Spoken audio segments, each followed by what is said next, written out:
All right, that should be coming through. Yay, it works.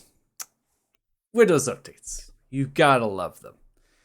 All right, so coming into six pack. No, I'm gonna say group five. It doesn't seem like we are in unison there. Session 13 for group five. Six pack maybe working. Who knows? We'll see. See as we go. Um, so going, it's recap wise, we had introduction of a new player, Ares, right to the group. Not still they themselves still not sure if they're part of the group as they're saying, but hey, you know what? Welcome. And what happened in this introduction, right? We had the explosion happen from one of the stones, and this gnome from Crystal Midas Guild member, right, injured, which was healed by Rulvik, showing that Rulvik was indeed a cleric, has the capabilities to find magic through Palor worship. And then this crowd that was forming, right, there was no guard really. It was still really early on scene. That were the two individuals that were involved, had left, and then Ares had pursued it, while the rest of you kind of hung out, did some things right in the morning, and then went to the actual service that was happening at the cathedral, the Century Cathedral there. Valeria, right, led the actual service. Eventually, you all sat down. Then the two party members kind of came to. Ares eventually made the entrance as well, and that's when we had this grand. Ares had made a vocalization outwards of the Century Cathedral, right, an allegation, right, kind of. He completely yelled out, seeing the two headed for the Century and risking that. Hey, you know what? I've just watched this thing happen, and then these two they could be here to blow up the Century. I mean, there could be anything here. So, with a cathedral full of paladins and clerics and those that were kind of investments and things, as well as nobles and commoners, all like they all paused. Valeria kept the crowd somewhat solemn. Everyone just kind of was patient and waiting and trying to understand what was happening.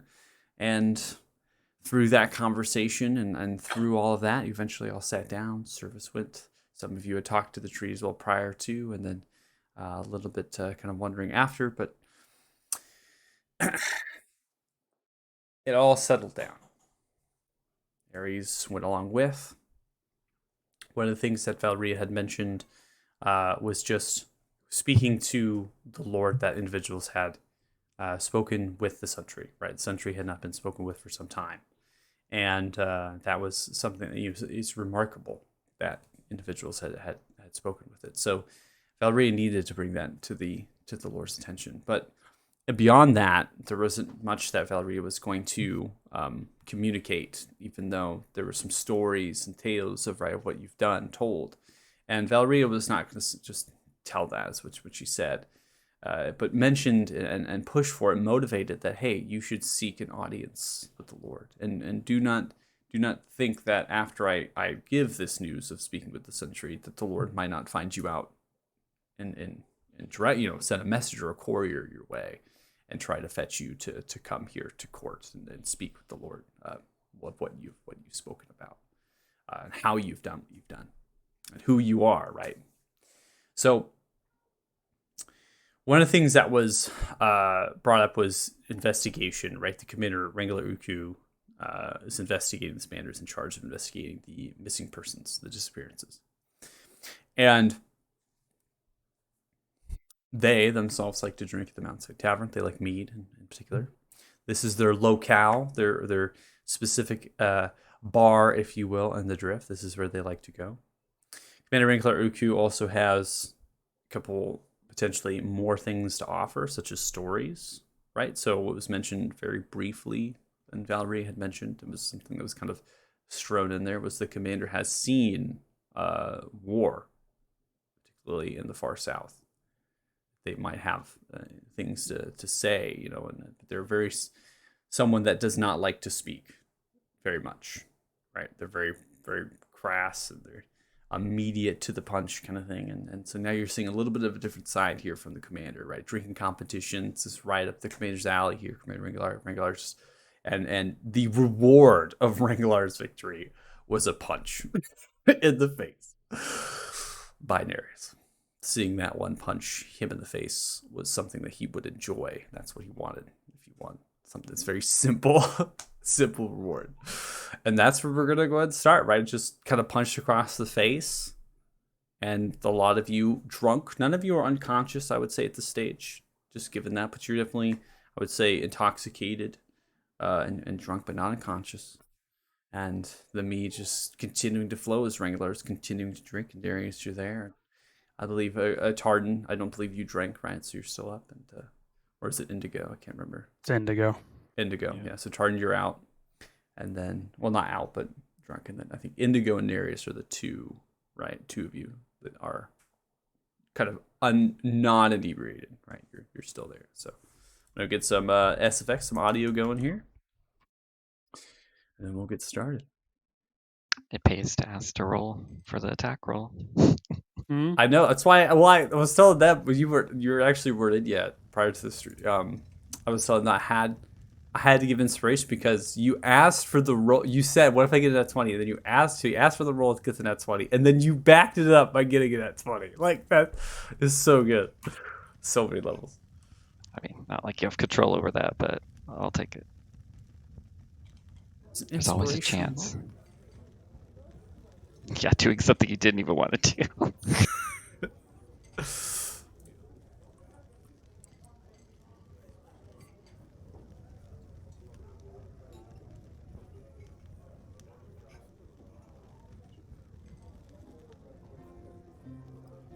All right, the barn has begun to play again.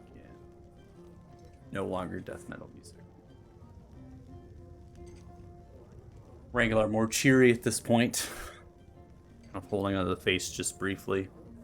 Grabs you on the shoulder a little bit. Darius kind of holds it there for a second. Grunts a little bit. Stretches looking left and right across the table. See, kind of swaying side to side a little bit. Clearly a tipsy. Having not slurring speech or difficult time speaking, but they're intoxicated as well.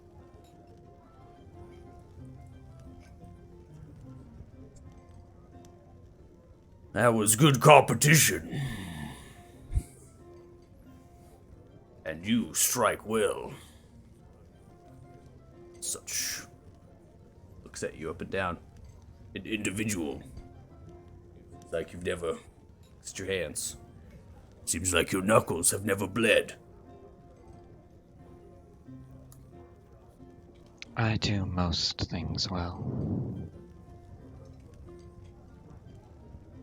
Sometimes it pays to be arrogant.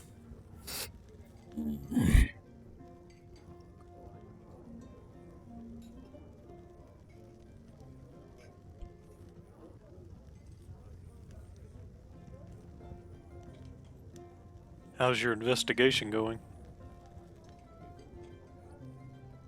Proves difficult. Not much to be said. This whole Randall Gurn business causes a lot of problems. Noble folk. They like to poke and prod.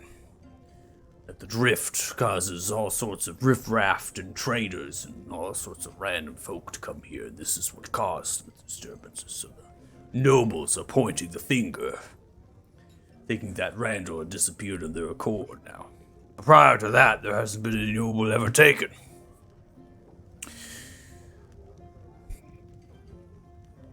When we went through Randall's manor, we were unable to find much of anything. Seems like everything was picked up, cleaned, beds were made, the stove was cold.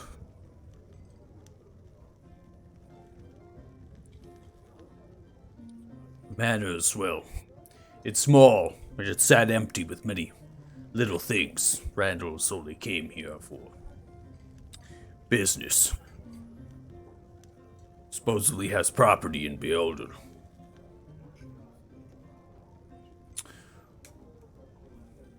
But nothing was taken, nothing stolen, like the others.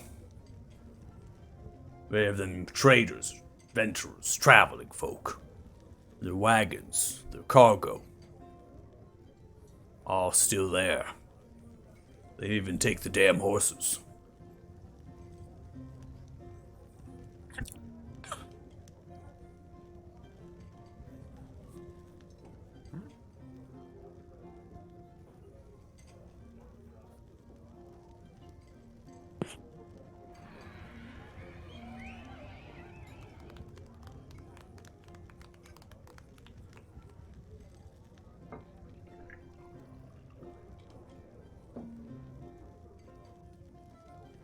See, at this stage, Jill comes back around. Sparky, the bartender, or sorry, server that has been helping so far, she comes back around. But the hair itself, Nereus and Indigo, particularly Indigo, with your passive perception here, you notice that the hair itself is quite disarray. It seems to be from what it was upkept, fit into a kind of a single pony that kind of went down. It's now, you see multiple hairs are kind of outside of that braid and kind of thrown about, and the actual dress itself is kind of shifted, a little bit wrinkled and whatnot. Just kind of makes way really quickly. A little bit sweating of the brow. Notice they've been making their way around the bar as they've disappeared for a little bit of time. In fact, actually 20 to 30 minutes they've been gone. You haven't been able to see them moving around serving. Quickly they come to the table. Is there anything else? More mead?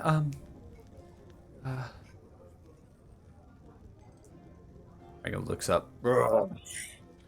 Food, lots, tons of food. Yes. Bring it. Seems to kind of forgotten, perhaps, Rangalar, the coin purchased for food and drink. But Jill, at this point, just like a small curtsy. Of course. Just like runs back into the kitchen. But besides her appearance, like you described, though, does she look like under duress, or Roll insight.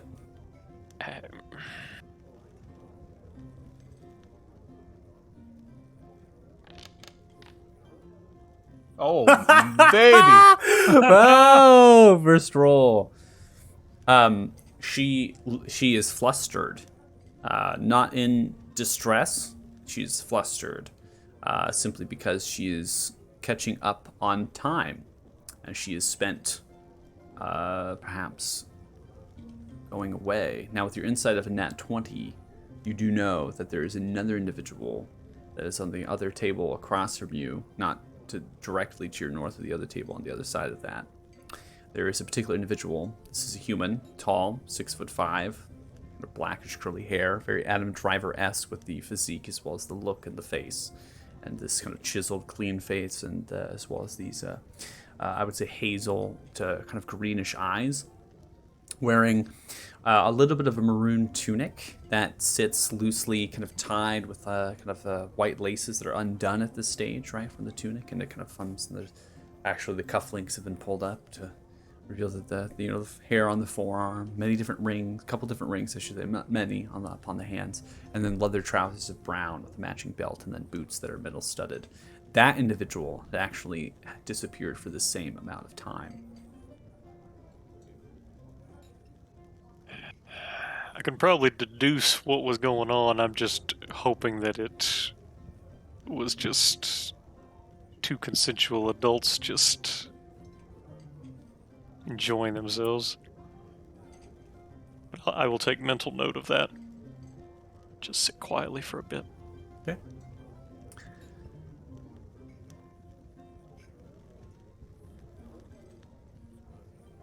See Wrangler sniff a little bit. Fill another tankard, slosh the barrel around. What interest do you have in this investigation? I feel as you have asked prior to. Are you with the Lord?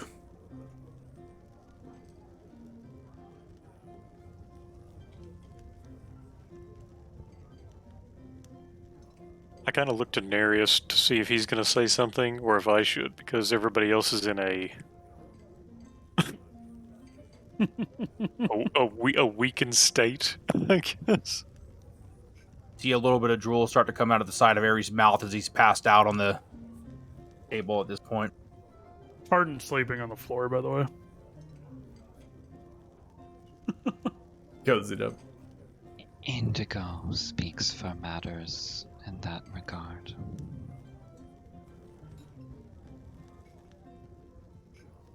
We're not with the Lord. We're merely a group of travelers that cross paths, and it was advantageous for us to accompany one another. to get to the city. And Where do you come We- from? All around. How did you find yourselves?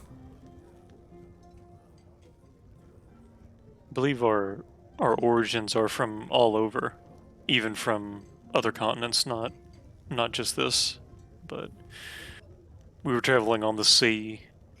There was a shipwreck. Landed to the north, made our way south here after a long trek through the terrain. Upon getting here, we heard of this kidnapping almost immediately upon entering the city. It just struck our interest, concern.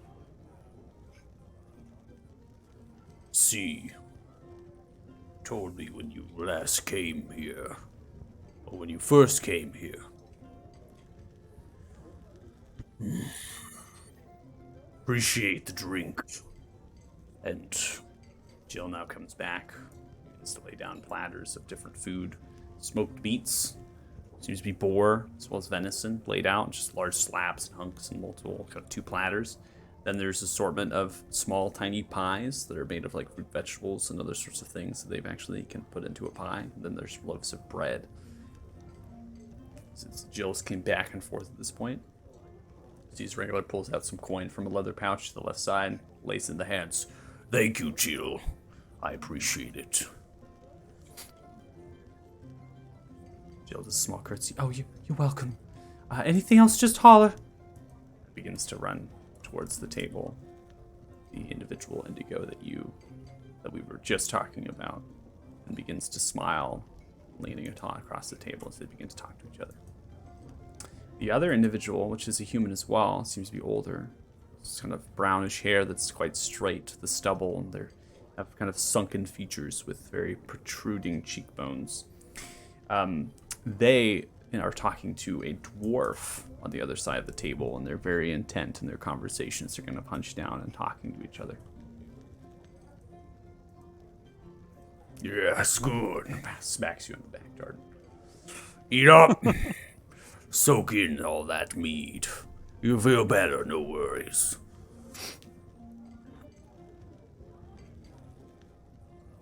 I'm just gonna keep eating. Shoveling food. What into is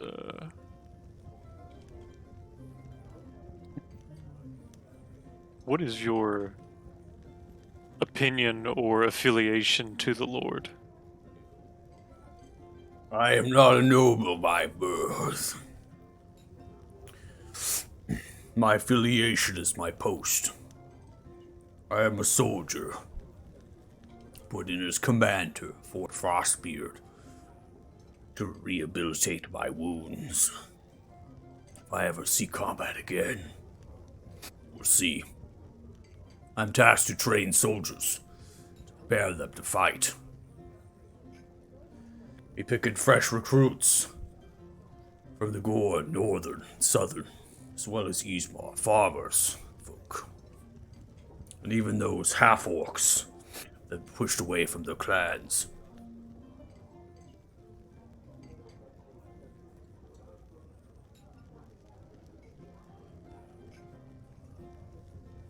Have you heard of the new orc chief in Ismar? I do not know of any new orc chief in Yzma. I understand there was strife, much of it.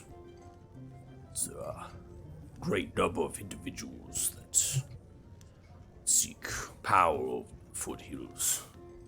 Whitebreakers, bone crushers, red stalkers. I was mere pup floating down the river in a basket. That's how my mother sent me. I was raised by a group of barbarians known as the Gentlewood Tribe. They took me in, raised me. From there, I enlisted at Fort Farron as a soldier for coin.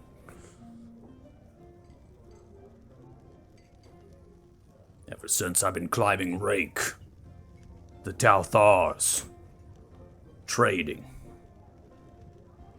I earn command. So I fight. Is all I know.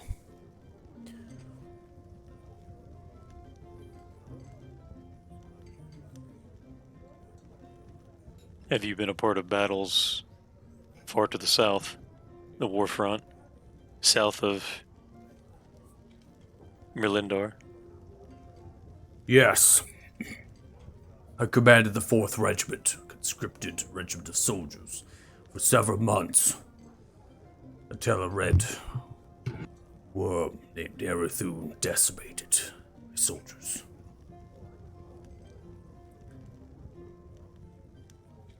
I was left unconscious and severely burned and wounded. I had lost a leg and an arm. Tiberian soldiers found us. If not for their bombardments from their warships, many of us would have not been saved, healed.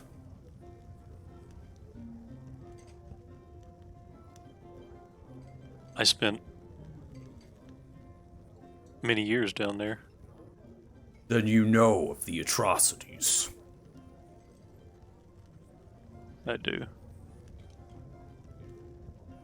I know of the olden red great terror of the sky and the Comes from devastation the it can lay. blackish of clouds, the cackling of purple and pink lightning traces through it. Yes. Beast is ruthless and strikes without fear.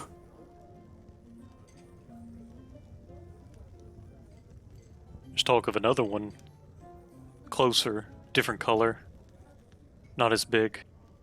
You know of it?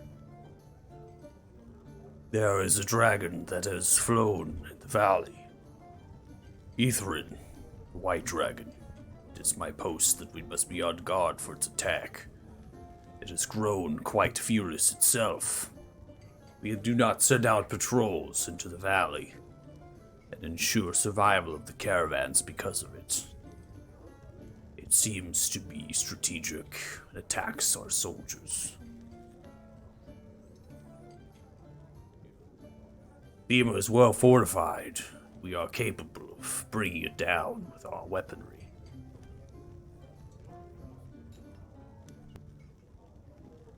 Tardan and being drunk is just gonna say, Ithrin's our friend. Ithrin is your friend. What do you mean by that? Grabs you by the collar, pulls you in. You've Oh, boy. befriended this beast. I Shut that I don't- music off, God!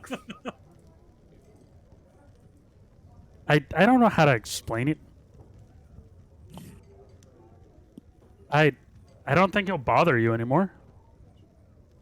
You think he won't bother me anymore? What do you mean? Speak!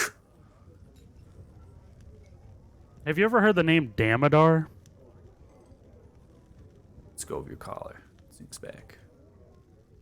I only know that that name is muttered by the individuals that we slaughtered.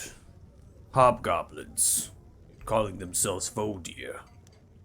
A red and black banner. He said Damodar would be their salvation. Okay, well, my theory is that Damodar has been controlling Ithrin, and and I'm just gonna kind of pull out the stone because Tardan and being drunk is just not a good mix. And I'm gonna kind of show it to him, and through this, I was able to kind of communicate with Ithrin more psychically. I don't know how to explain it, dude. I'm too drunk right now, and Tardan's just gonna kind of like wave side to side. But I told him to leave, and he left his cave and his hoard and all the money, and yeah. You have spoken with this dragon. Yeah, we kind You of told it to leave. Well, before I told it to leave, I told it to fly into a pillar, and it did that. And then I told it to leave, and it left. Back towards Nereus and Indigo. What kind of drunken fool is this? You don't know the half of it. Does he speak truth? Rarely.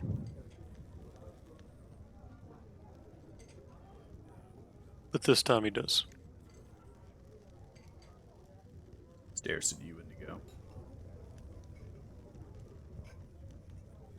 Breathes in. And what happened of this dragon? Simply flew off. Did it fly southeast?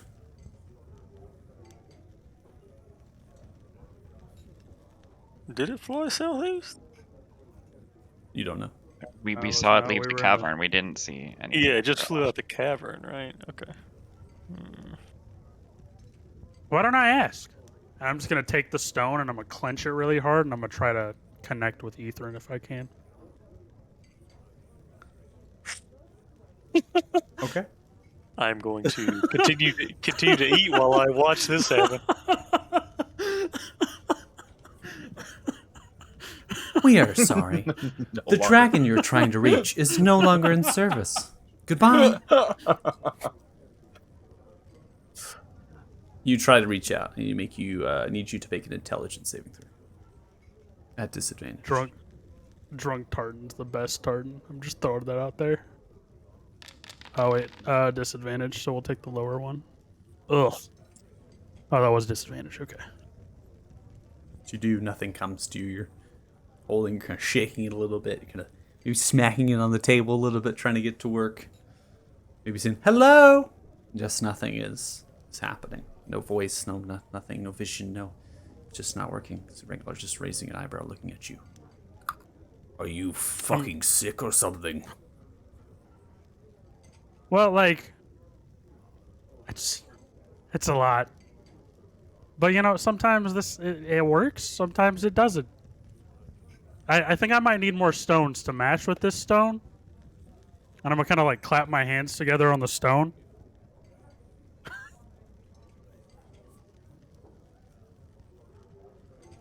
So it's back. Have you seen a stone like this? A white stone? Small? I have not seen anything like that before. You do not know where this dragon had flown. No. Yes. No, but Damodar showed up after the dragon flew off, so I'm pretty sure it left. What did he look like? Scary. That Threw a big drunk bolt worm? of. I mean, he was human-ish. Weird cat-like eyes. This has all happened to you. Speaks truth again. He does. Why Dragon are we was sitting hot. here drinking and having a competition? Why aren't you speaking to the Lord? We thought we would talk to you first. Because of why? You're the lead investigator. Only investigating to disappearing people, not fucking dragons. This confuses me. Oh, my brain. I don't usually have to think so much. I think it confuses you. Think about how it makes me feel. I live this shit. I cannot tell you what to do, but I will strongly advise you. You must speak to the Lord. Your information will prove quite resourceful. If you have laid eyes on Damodar, the very information can go to King Rildul Talthar at the People's Palace.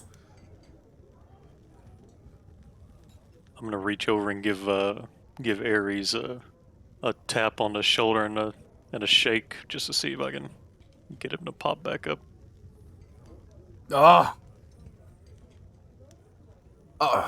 Food! And he just starts Even- shoving his mouth full of food. If you're even remotely suggesting what you are, about what you have done with Ithrin, this white dragon. That there could be a weakness we can exploit. And yet you sit here, getting drunk, enticing me into a competition. Now drunk off your asses feasting on food in the Mountainside Tavern. Yeah, but you like that competition. It was fun, I have to admit. That's besides the point. I am an honorable individual, and I am loyal, not to my king or to my lord, but to a code that I was raised, the Gentlewood tribe. The truth will set you free. That if there is something you must tell to the wind, it will follow, will flow, so that the others may hear, that they may not suffer the same fate. There was an attack on Thornir. I can tell you is that the Dwarven city is destroyed. There are no remnants. Their entrance crumbled. It will take months to dig it out. It was a dragon. Do not know if it was Ithrin or another. I have soldiers that I have been communicating with. Commander Remar Luna in Fort Farron that was stationed at Fort Flatmire has been overthrown by Clan Gilgal dwarfs. It has been over hundreds of years since a dwarven clan has attempted to engage with humans like this. Or even contest with violence for Ismar.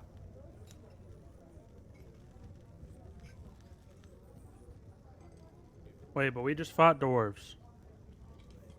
You fought dwarfs. What do you mean? I mean, they're friends now. You Dwarves are befriended friends. dwarfs. What dwarfs were they? What did they align themselves with?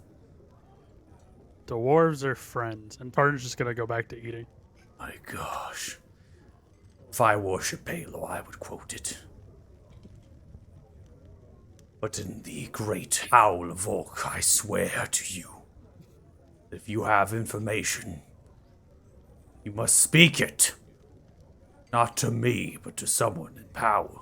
Get to the king, and that can help many thousands, tens of thousands of Taltharian and Temerian forces fighting against in the far south.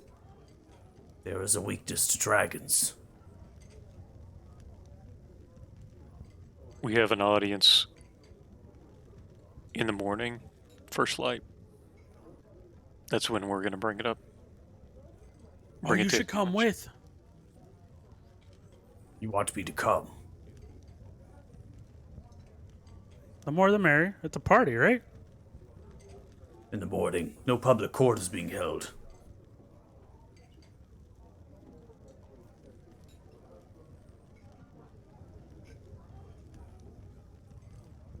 I don't know the details. It just sounded like a party. Where are you staying? You staying back at Wouldn't you like to Zealous know? Flagon? I'm assuming the Zealous Flagon, that's where I met you first. That's where we're residing. We're planning on giving this information to the Lord. And then actually our path is probably going to lead us to the south, to the fort. From there, fate will decide for us. Fate will decide. Oh, we need horses. Do you know anyone that has horses? Yes.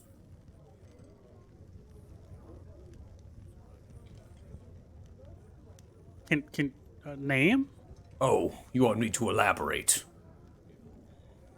I mean, we need to get horses. I need to know who to get horses from. There's a public stable master runs the position. It's called Brett's. Bride and Saddle. It's 3 blocks south of the main entrance in the eastern wall. If not, I might be able to sell you some horses from the fort. Trade for combat, too. We had a great showing. Have any of them seen dragons? Only mine.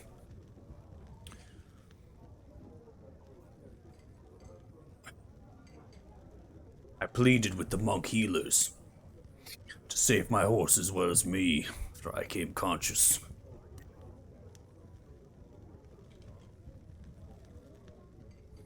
Do I recognize this man? From years Roll ago? a flat intelligence. Father? I don't know about that. Dad? I don't know about that. Son? Intelligence. Oh! Uncle Wrangler? Uncle Wrangler? 8. You do not recognize Wrangler Uku. The name of the regiment sounds familiar, and it could have been someone that you've treated. Context of years, the timeline is fuzzy to you, right? You're having a difficult time recollecting in time. Perhaps even asking Wrangler time-wise, it might help get another check out, or just getting the information as it.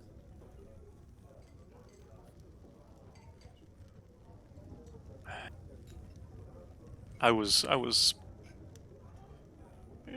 one of the monk healers to the south at the war front that you were a part of. There was a group of us. I was all that was left after we were attacked the one time that you mentioned. See. That it could be that you've healed me or my soldiers. That's what we do. Shadow of Shasla is it that you healed at?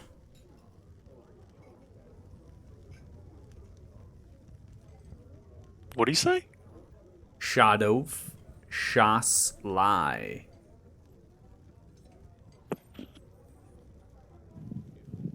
What the fuck? Quoting your backstory for you.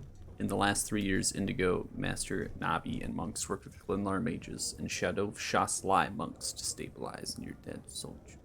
That's the name of the monks. Fuck me. Yeah. Yeah.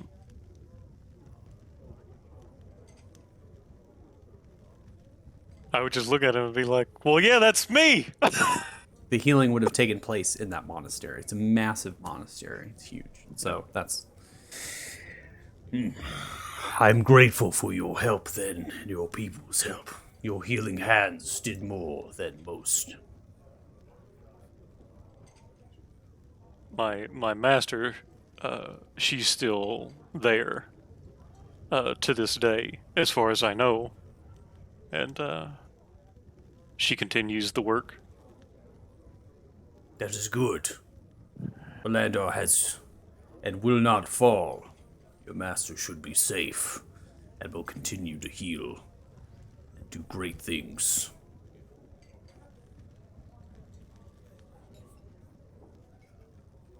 I appreciate it. You're very welcome. We will, depending on our condition of the entire group, it may not be all of us, but at the very least, a majority of us will talk to the Lord in the morning and pass on vital information that will hopefully be used for good. It is troubling time we find ourselves in. There is a great need for those that would prove worthy. Stands up from the table. At this point, feasting for a while. Hour or so, 30 minutes of the competition. Jill continuing to make the rounds, but has really lingered upon that table, talking to that same individual. The two still in the midst of conversation. Very intent. The dwarf and the older human. Stands up and just, I will find you at first light, the Zealous Flagon. From there we will go to your audience. I will make first introductions. What will I call all of you?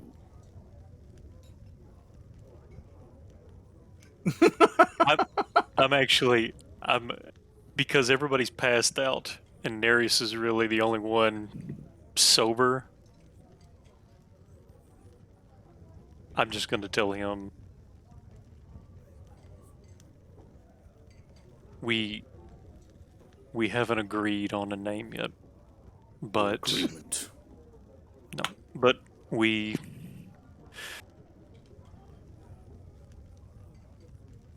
find it that we're bound together, but we're still trying to figure it out ourselves. But I will think of something. No worries. The Lord is quick and just and honest. Hey, while you're thinking about that, don't hurt your head.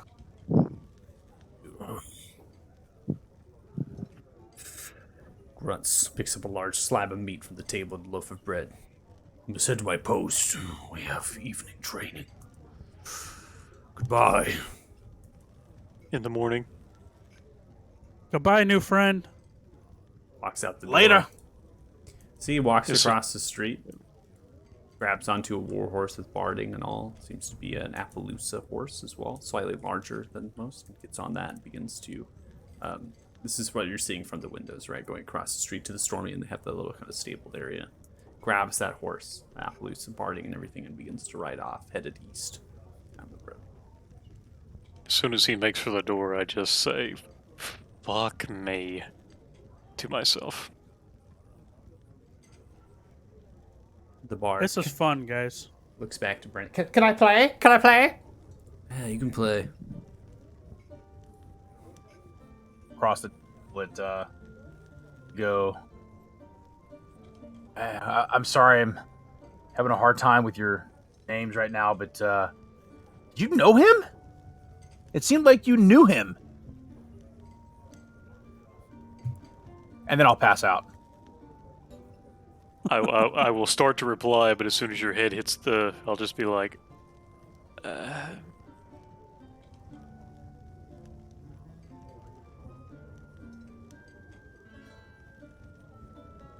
Hey, guys.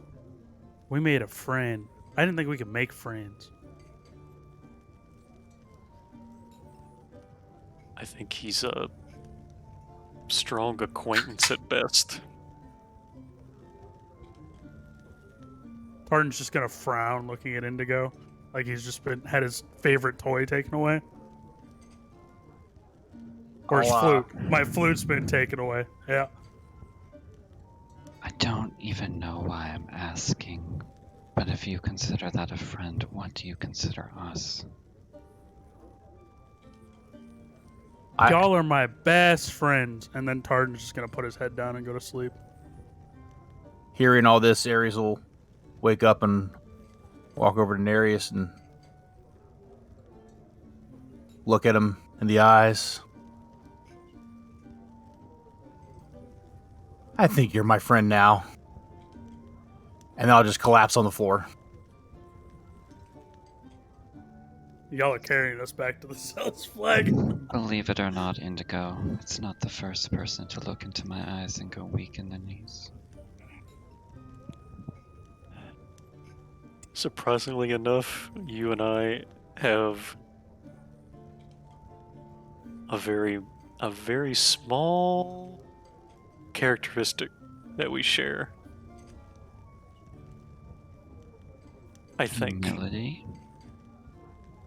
No. I'm not picking him up though. Wait, is Indigo a player? Is that what I just heard? No. He's a player character, yo. Yo! Yo. Play this character, man. I'm invested.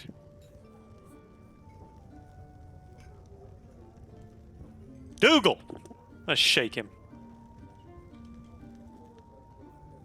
Oh, What's up, buddy? who is that? He's a guy that more than likely I met or my people met long ago, far to the south, during the fighting. More than likely, probably helped him, saved his life, healed him back to something like that. But Was that Uku? it was, yes. Lead investigator guy, the guy that told us to fuck Right. off like Yeah. just yesterday. Yeah, it was. I kinda, remember.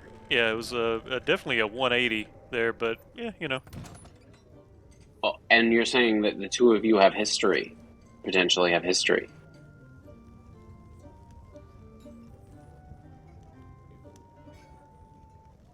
It would seem that way.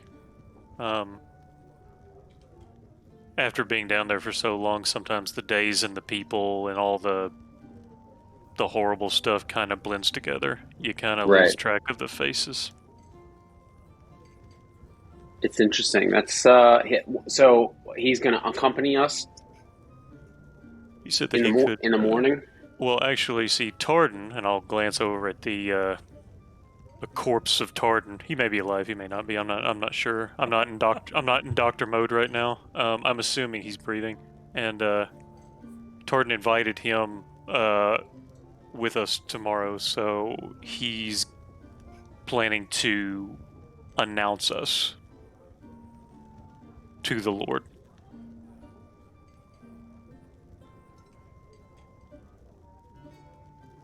And that's interesting. We think that that's a good thing.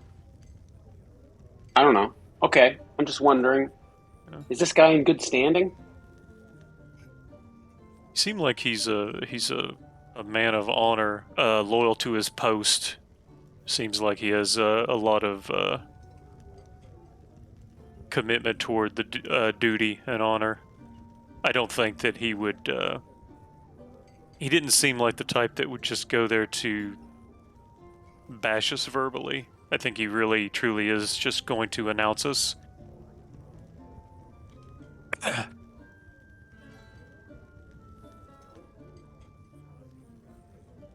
I can't wait. It sounds fortuitous. Is that fair to say without waiting for the other shoe to drop? I'd probably put it out there, though, that if anybody doesn't want to physically be in front of the Lord and ask questions that may not want to be answered, no, we don't. Nobody has to go. I know I said I was wanting to rush out of town, but I think that's a combination of other things that were on my mind in the moment. You think that the drive to not be near him might be greater than the curiosity to hear what he has to say? It's interesting. Yeah, I suppose. Yeah, we can't force anybody to go, right? I think that the concern prior was the affiliation that he would have with the Duke up north, and the fate that he entailed indirectly by our hand. And if the questions arise with that, we could maybe talk ourselves into a corner. And I look over at the body of Tartan, possibly alive, and but I do agree with what he says. The information could be very valuable as far Right. as it's bigger than us,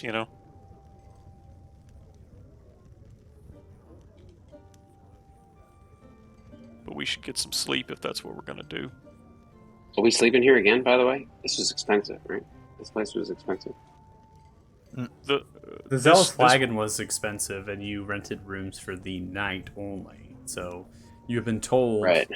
that Mountainside Tavern, right? It's more like a bar, right? It's a single story, and then across the street appears to be an inn called the Stormy Inn. So That was the description Right. I We provided. came So here to see Uku. Right. Yeah, so you came here because this is like Wrangler Uku's like drinking spot, right? This is where Right, he his goes watering to hole. drink, right? His watering hole, yeah. And it seems to be he had that presence, right? You know, Brendan, which is the barkeep, right? And then you have the GL, right? They're kind of fetching the needs. The bard silence themselves, right? And so you could potentially get rooms across the way too. I mean, there's nothing you've paid for, I should say, at the Zell's Flagon that would keep you there. Got it. Yeah, but the Uku paid for food, like a good amount of food actually. So I think like dinner's covered. We just need a place to hang our hat. And Okay. Hey Torden, What? truth or dare, man? This is dangerous. Dare. Dare. I want you. I tell him to lean over. Yeah. Come on, man. All right, hey. Behind us, like not the table behind us, but the next table. There's two guys over there. Will you go over there and just kind of randomly start a conversation and kind of see what you can find out about them? Yeah, I got you. All right, thanks, man. And then I'm just gonna sit back. So, Tartan, a little bit more sober now that he's had kind of a nap, but still half drunk. He's gonna stand up, waddle his way over there. Hey guys, we noticed you guys from over there. You guys seem kind of interesting folk, and I'm just gonna kind of wave my hand. As you begin to walk up, right? So immediately the dwarf is continuing to speak. This dwarf here seems to be a fair complexion, a very grizzly, kind of ratty, brownish beard comes down, hair that's slightly dreaded with brown that comes down, green eyes, and then they have very muddied hands, like kind of muddy covered hands, and then they're wearing like leather bracers across the wrists as well that are kind of scarred, muddied, matching leather piece of armor, not really service armor, more of just like a protection, like a tunic that's over top, or a vest that's over top of really tan or woolish shirt that has a little kind of rabbit furs and other sorts of things for warmth. And then they have leather trousers and boots and things that are made of brown to kind of complement the whole ensemble. They're continuing to talk because they don't see you approaching, but the older human that sits on the right-hand side, this individual, which now you're able to see that they're wearing a beautiful kind of maroon reddish robe that flows down made of wool and silk, and then has little intricate black toggles, and then there is an emblem across one of the sides that's nearby the shoulder, and that emblem itself seems to be like a guild symbol. It's difficult to tell. It's like a kind of a scroll ledger that's kind of opened halfway, tilted, with a quill and an ink bottle sitting nearby, just a little bit to the side and tilted over a little bit as well. And they have ceased conversation. They kind of look towards the dwarf and then look up towards you. And from the conversation, you can hear just very briefly with your passive perception spoken about the dwarf is a mention of materials. So immediately, oh, well, I'll wait those materials, no worries. And then all of a sudden, you come in, the dwarf kind of stops. And I call this individual Adam Driver because this is being quoted as an Adam Driver character. So now I've coined that. The portrait does actually look like a lot of Adam Driver. My description of the character actually is like Adam Driver. But understanding that they have a very powerful build to them. They seem to be very tall, like 6'5", very broad shoulders, very strong. And then they're young. I mean, they are human. They seem to be maybe 19, 20 years of age. They are just like watching you as you're kind of approaching and looking and smiling. Stands up from the chair, looks towards you, brushes off a little bit. Hi, how's it going? I'm Kristoff. Hi, I'm Tartan. Nice to meet you. Oh, Tartan, eh? Yeah, I hail from continent down south. I had a little bit too much to drink, so I wanted to make some new friends.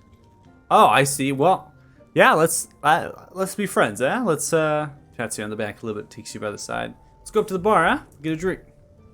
Sounds like a plan. All right, just kind of makes way.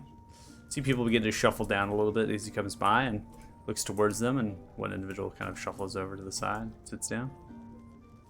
The two figures at the table, Indigo, continue to talk now. So, what is it you guys do around here? One second. Brent, what do you want to drink? Water for me. Oh, water? Are you sure? That doesn't seem. Listen, I got an inside scoop here. Let me get you something nice. All right. I'll trust you. All right. Hey, Brendan. Hey, remember that half liter, that whiskey? You know what I'm saying? The one that's hidden? Yeah. Go ahead. Pull it out. I got the coin for it. Brendan looks. All right. Shuffles back and disappears, going down into the cellar of the kitchen as you hear the door open and shut. Looks back towards you. Just be a moment. Fetches down to a leather purse, pulling it out of the actual kind of tunic that they have. It has like a hidden pouch. They could unfurl it and drops down. Large, heavy sack of coin. Pulls out 3 gold pieces. Sets it down at the bar counter. Kind of taps it a little bit. Yeah, I don't really expect to see that kind of coin here. Oh well, new job. I work at the Commoners Guild. Oh, so you like help people find work and things to do, right? Yeah, I mean we pretty much employ help employ most of the drift. I mean, if not all of it. And then we control all of the land deeds in the Northern Gordon Valley, and it's kind of our little charge. Or like the city planners as well can help out. It's very interesting. I'm always learning new things all the time. For me. I mean, I feel like it's more of like a to be done in the keep kind of thing. But apparently, it's all this nostalgia, history, and the way the city is. That they've got a little guild we're set up, and we run it. I work under Freemar. I don't know if you saw the human there back at the table, the older gent there. Yeah, that's Freemar. Valor. I work under him. He actually hired me 2-3 months ago. He seems like all work and no play. Yeah, he's all about business. I mean, even coming in for like a dinner here, a couple drinks, just let out some steam from a hard day at work. No, he's at business. Makes sense. So you said 2 or 3 months. Are you new to town then? Yeah, I haven't been here for very long. Where you hail from? Well, I come from Merlandar. A couple parents are traders. They settled up in there. Up by Murin, there's a kind of a palace there, and they grew up with a little bit of wealth. These traders, but it's not bad. Easy life. Had a little bit of studying happening. There's a kind of a library, a college down there. I don't know if have you ever been to Merlandar? No, unfortunately. I'm sure I'll get there one day.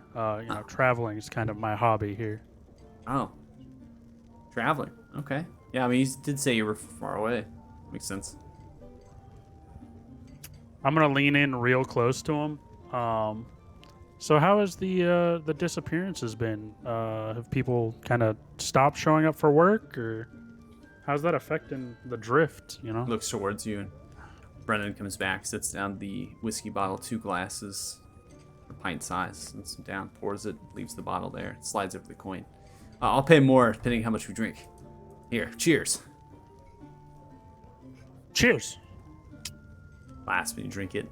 It's very smooth, a little bit peaty, but it's delicious. It seems to be a bottle that has very interesting kind of marks upon it.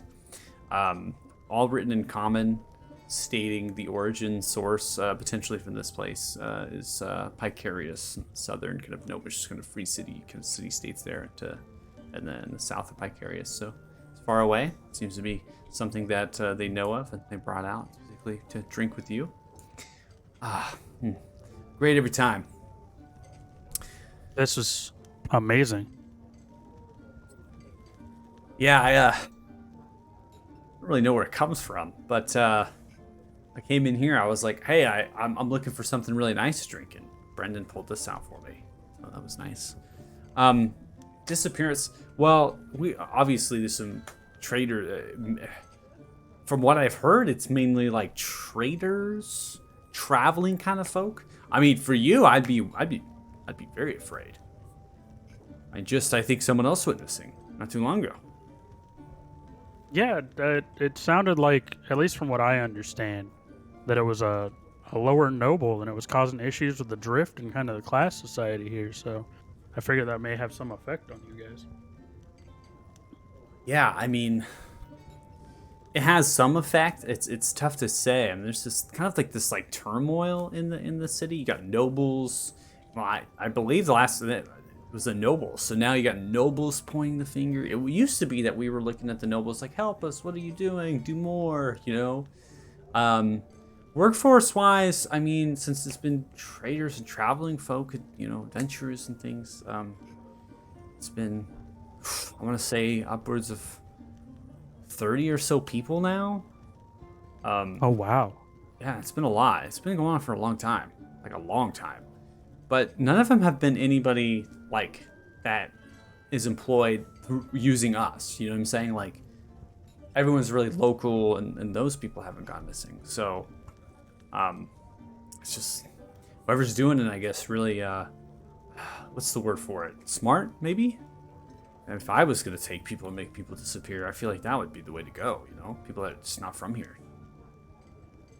Yeah, that means there could be even more people missing than we really know about, right? Like, I know, right? That. I could be more than that. that's scary. Well, Well- we should drink and not worry about that. Yeah, totally. Pours another one. Cheers. Cheers.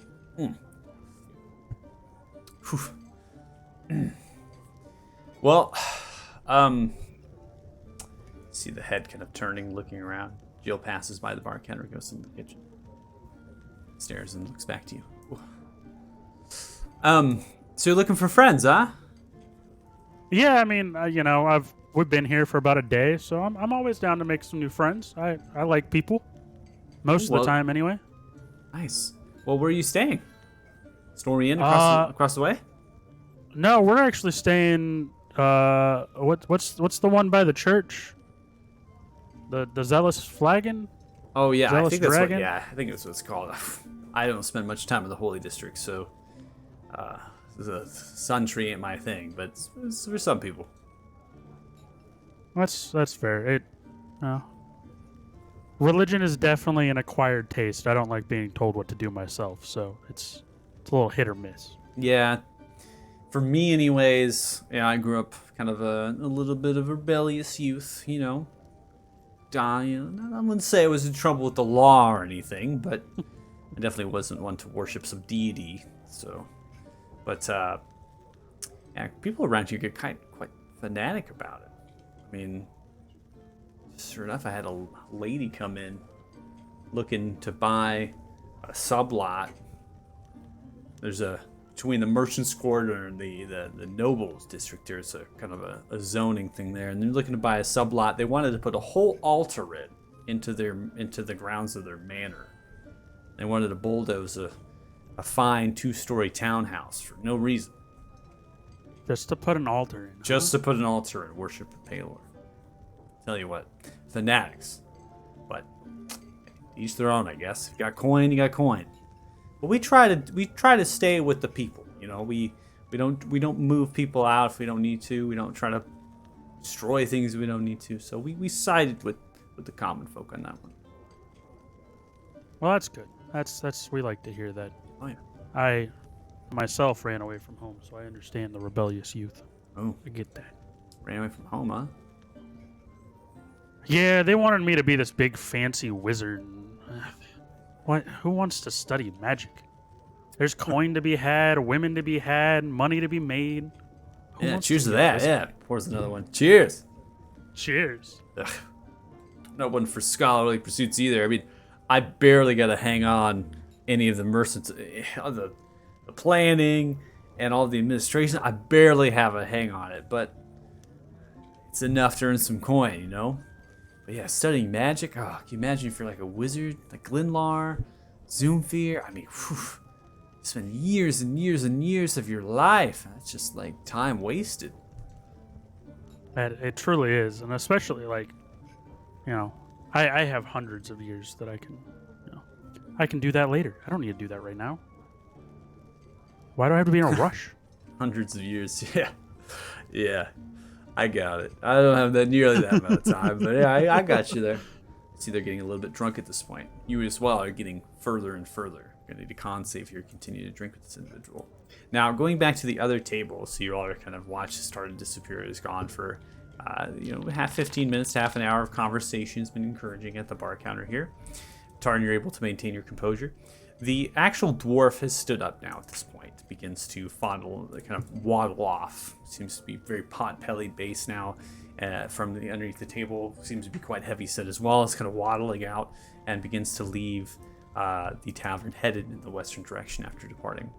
The older human at this point kind of pulls out a small book from the robe, kind of pulls it back and grabs maybe a pocket in the interior of the robe, revealing they have kind of commoner clothing underneath, just a little bit, nothing too spectacular. Lots of reds and browns and things, and a couple different leather, but mainly wool. And then pulls up the actual kind of small booklet, unfurls it, goes into another pocket, pulls out an actual ink bottle and then a pen, and begins to write into it very intently for maybe 2 to 3 minutes or so.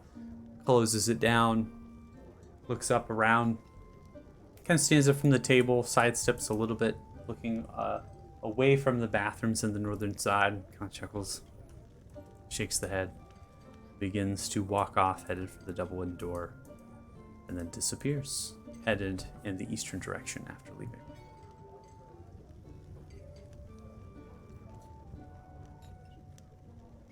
Going back to the conversation here at the bar. Tipsy's moving slightly side to side, right?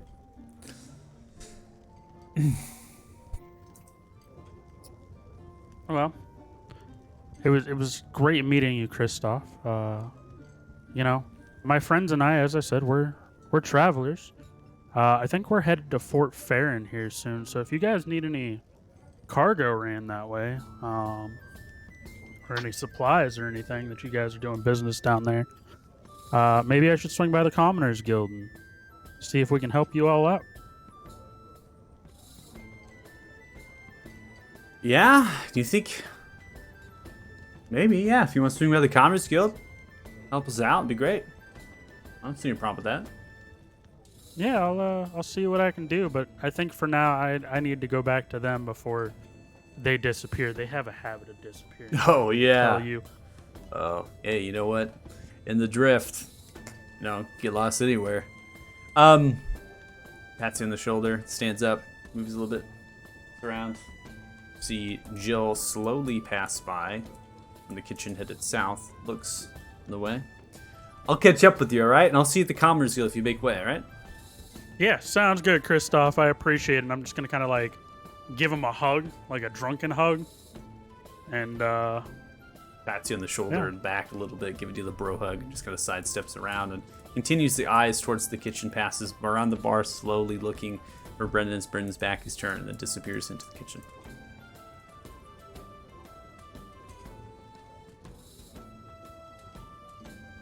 that was a nice guy, Indigo. Did you know that was going to happen when you told him to do it, or did you just think he was going to have the shit kicked out of him? I was curious about the guy. And I was like, well, I don't want to go up there because I wouldn't know what to say, but drunk Torden may know what to say, so I'll send his ass over. I'm not sure. Yeah, I'm not sure which. Such an evil mastermind move. It's interesting. Yeah. But is Harak? Are you conscious, drunk, quiet? What's your demeanor right now?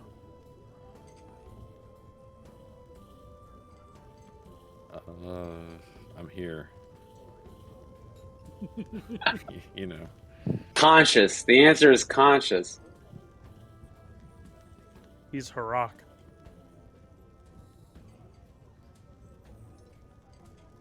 So, I may have found us a way to get a little bit more coin out of our travel to Fort Farron. Also may help them. They may actually be able to pay for some stuff. I didn't get into the details of it because drunk business is bad business. They work for the Commoners Guild. So they do a lot of work around town. I know you guys were super interested in the disappearances. They said it was mostly travelers, so it wasn't actually common folk like I thought it was. It's mainly travelers. Like us. Yes. He actually told me to be careful. Well, that's good advice in general, right? That is true. To be fair, I think if anyone took me, they'd get tired of me talking, so I'd probably get sent back. Well, what would all of you, how do you all feel about talking to the Lord in the morning? Does anybody not want to go? It's fine. I just wanted to ask the question so we know where everybody stands on it.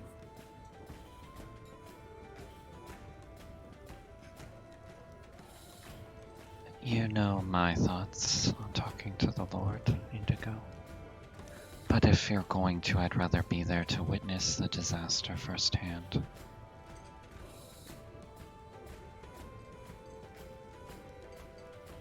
I am definitely up for talking to the Lord. I'm hoping, and I'm going to smack my stone again, that Ethern decides who wants to answer. At some point tonight, make me feel a lot better.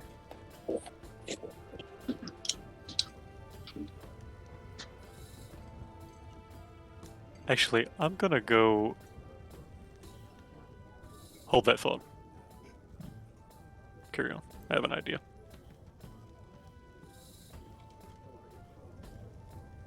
Ideas, do tell.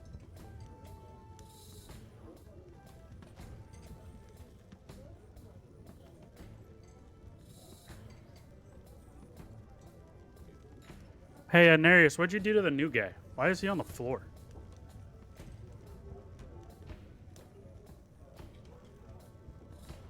Hey, DM. Yeah. Intoxication, what would you consider that as far as from a medical standpoint? It's a poison.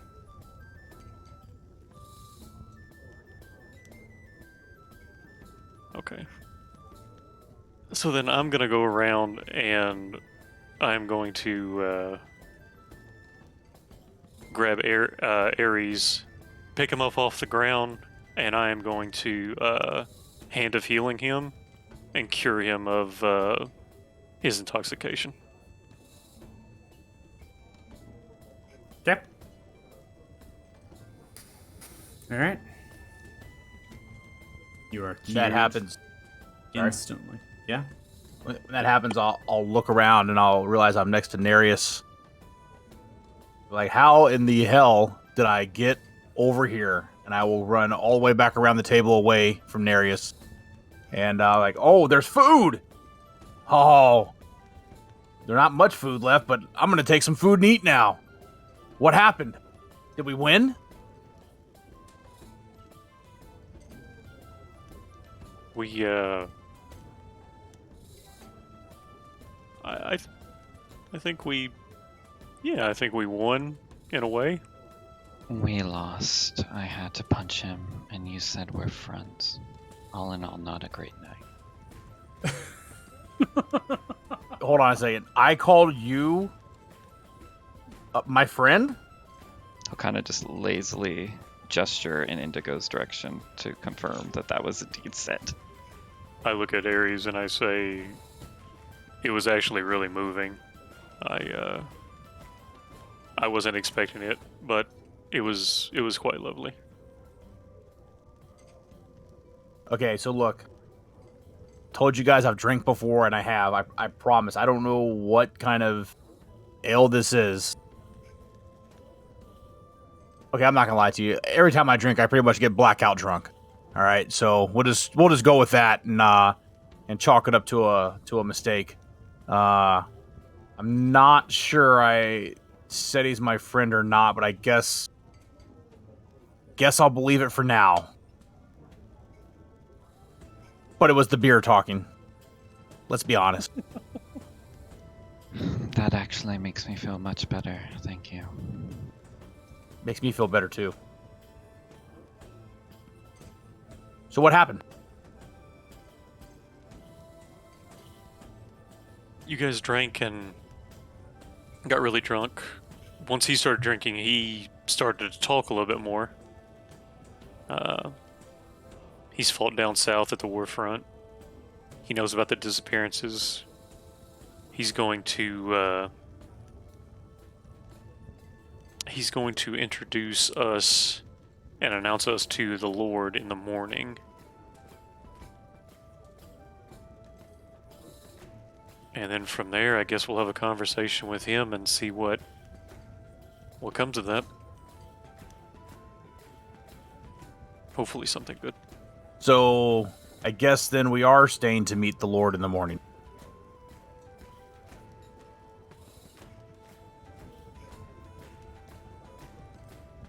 I think so.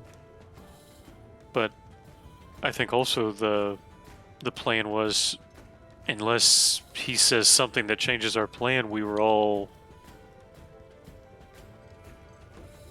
planning to go south to the fort, yeah?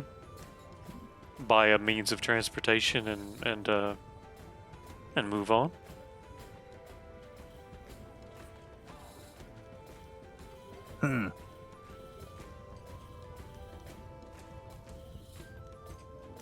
All right. Keep on shoving whatever leftovers are on the table in the mouth like I haven't eaten in days.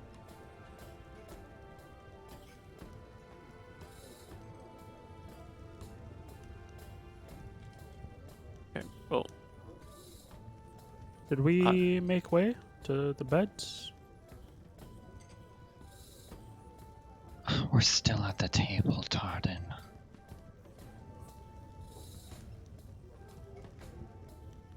Tartan's just gonna like push the plates out of the way, put his head down on the table, and just kind of like close his eyes. Not going to sleep. He's just closing his eyes. Talk about not being able to handle your alcohol. I'll agree. I'll just say, unless there's an objection, I'm just gonna grab a room across the way, just because I don't need much. And then I'll meet you guys out front of the other inn, where he said he wanted to meet us in the morning at first light. Unless there's another direction or plan you guys want to do. I mean, I remember Sir Dougal told me, Sir Dougal, right? The tall guy over there. Yeah, pat him on the shoulder. I remember he told me that I need to stick around you guys because of the stones. And it was dangerous to be alone. Not that I'm doubting your capability. But if you're going to stay across the street, I think we should all probably stay over there. Well, Just a thought. No. I don't. Nereus goes zealous flagging. He was nice when he woke up.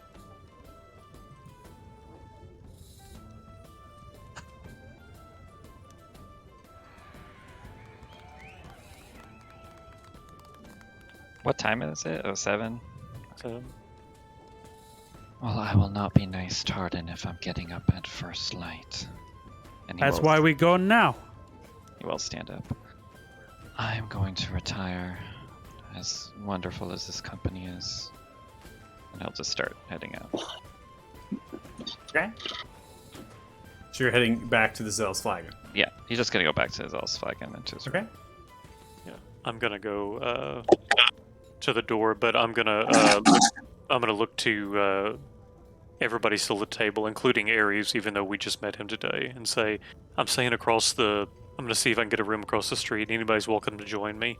But if not, I'm gonna go to the Zealous Flagon Inn in the morning after I leave the inn across the way to meet back up with you guys. So it's up to y'all. And then I'll start to head across the street and assume if anybody wants to come with me and that's where they're gonna stay, I'll see them in the lobby where I try to get a room. I'm gonna follow closely behind Indigo. Okay. Not have anybody from the group be alone after what School told me. Met about But Nereus is alone. No, I'm What? gonna go. I'm gonna go after Nereus. I was gonna say, I thought Tarn said he was going to this. I thought Tarn was going to the same place. Tard goes out the window. Oh, is that a window? Yeah, Oh, literally. yeah, the door's beside it. But that He's fits. drunk, dude. He is Fits. drinking. That fits. Fits. Oh my god. That fits. That wholeheartedly fits. Tartan opens the window, just dives out onto the cobblestone, dude. I picture I'm walking out the door and Torn's body literally falls out in front of me. Okay. So Nereus, you begin to head, right? There's still crowd, right? We're still daylight beginning to set. Snow is falling, right? It's cold, there's wind. But you're, everything's shoveled, it's nice, it's well kept. There's people on horseback, carts, right? And you just head to the Zealous Flag. Right? You know where to go at this point. You begin to make your way. Tardan, you're kind of running to catch up in your condition, I should say, as you begin to catch up there. And then the rest of you here, you begin to go across the street towards, or at least two of you, right, going across the street. I don't know about as far as Harak and Sir Dougal of Current, but two of you begin to head across the way to the Stormy Inn, which is, again, a single-story structure, 13 to 14-foot roof, ceiling kind of height there to the structure. Different windows, metal-etched glazed windows. There's fires. You can see light in a couple different windows, candlelight as well. And then there's a clay tile roofing as well as a thick brick stone walling that goes around the structure with interior of wood.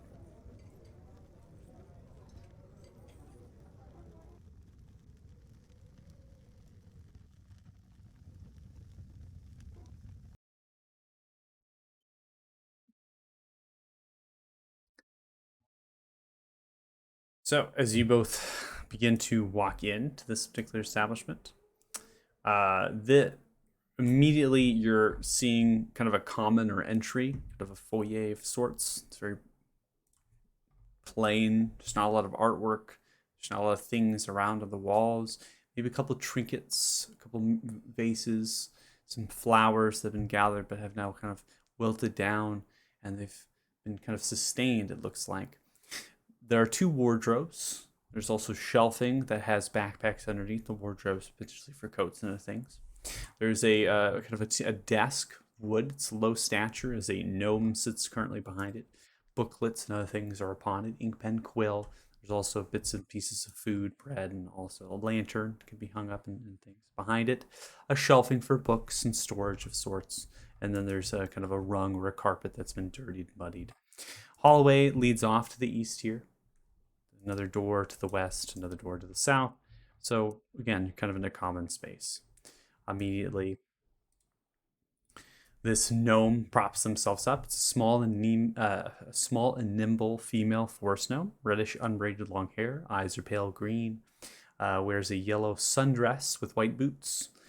Seems that they currently have a plush black and brown kind of fur robe over the shoulders, blue sash, and they're reading some sort of book in Gnomish.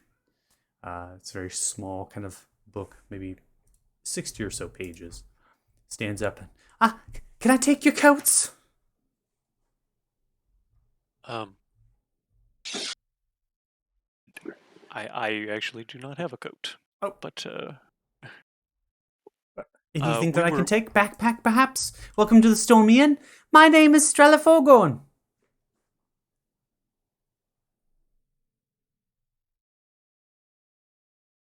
Can you put that in chat? I can. Yeah. I like how he kept the accent for the I and then Look- changed. The commitment of the character. I love.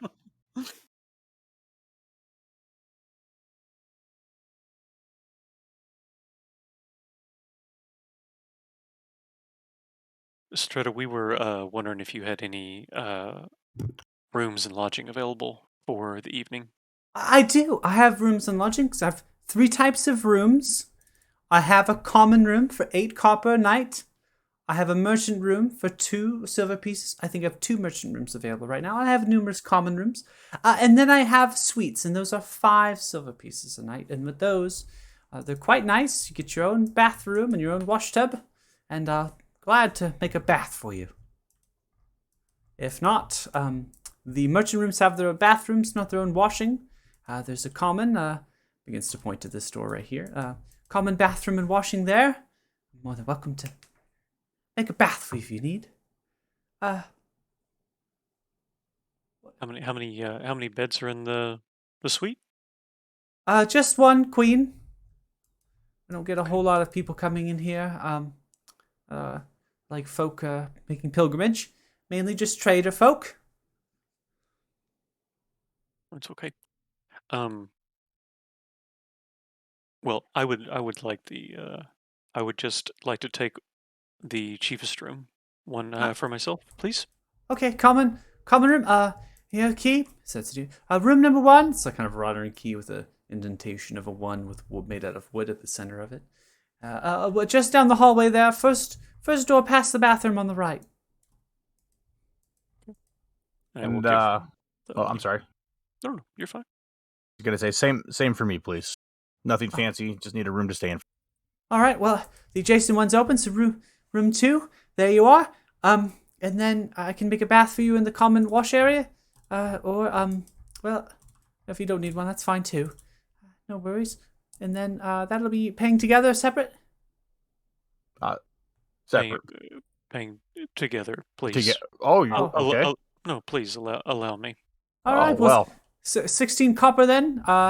And you don't have to worry about paying for that now. Here at the store, we pride ourselves on service, so you pay after your stay. Checkout is firm very early in the morning, only a couple hours after first light. Right, Strata. I appreciate that very much. I would take you up on that bath if possible. It sounds really refreshing. All right. Runs back, goes to the door, Then opens it, grabs a bucket. I will head to room 1. Which one was room Begins- 2? The one adjacent to it on the right-hand side. Begins to run out with the Okay. bucket, runs into Sir Dougal. Oh, hello!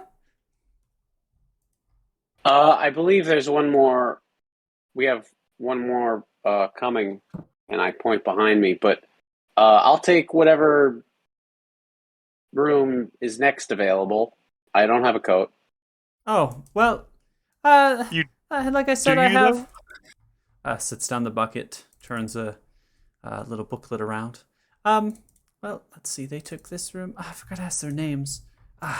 Silly me. I have a couple more common rooms, 2 merchant rooms, and then I have 2 suites. So that would be 8 copper, 2 silver, and then 5 silver. Take the 5 silver. Oh, wow, for the suite. Oh, no worries. Here, 1 second, reaches towards the drawer, pulls it out. Hands you a key. Okay, here you are. First door, once you go through right here, first door on your right. Door on the right. First door on the right. And then, do you need a bath? There's a bathroom in there for a toilet, and then a wash tub as well. I can make you a bath in there. Oh, absolutely. That would be terrific. Do you Oh, have okay. any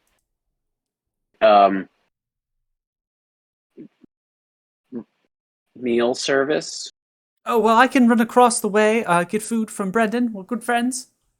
No. I can do that myself. I didn't know if you guys had your own services to offer, but if you're running across the street, I can do that. Oh. Well, I mean, I'm easily capable of that. You're getting Well, I sweet happen to after be all. running across the street anyway to get the last member of to get the next member of my group, I should say. All right, well, Suit yourself. I'll be back. Thank you so much. I'll see you in a few. okay. See you in a few. Runs out to the well, begins to fill the well with water. Begins to come Rock. back. Let's Indigo go. I got a room.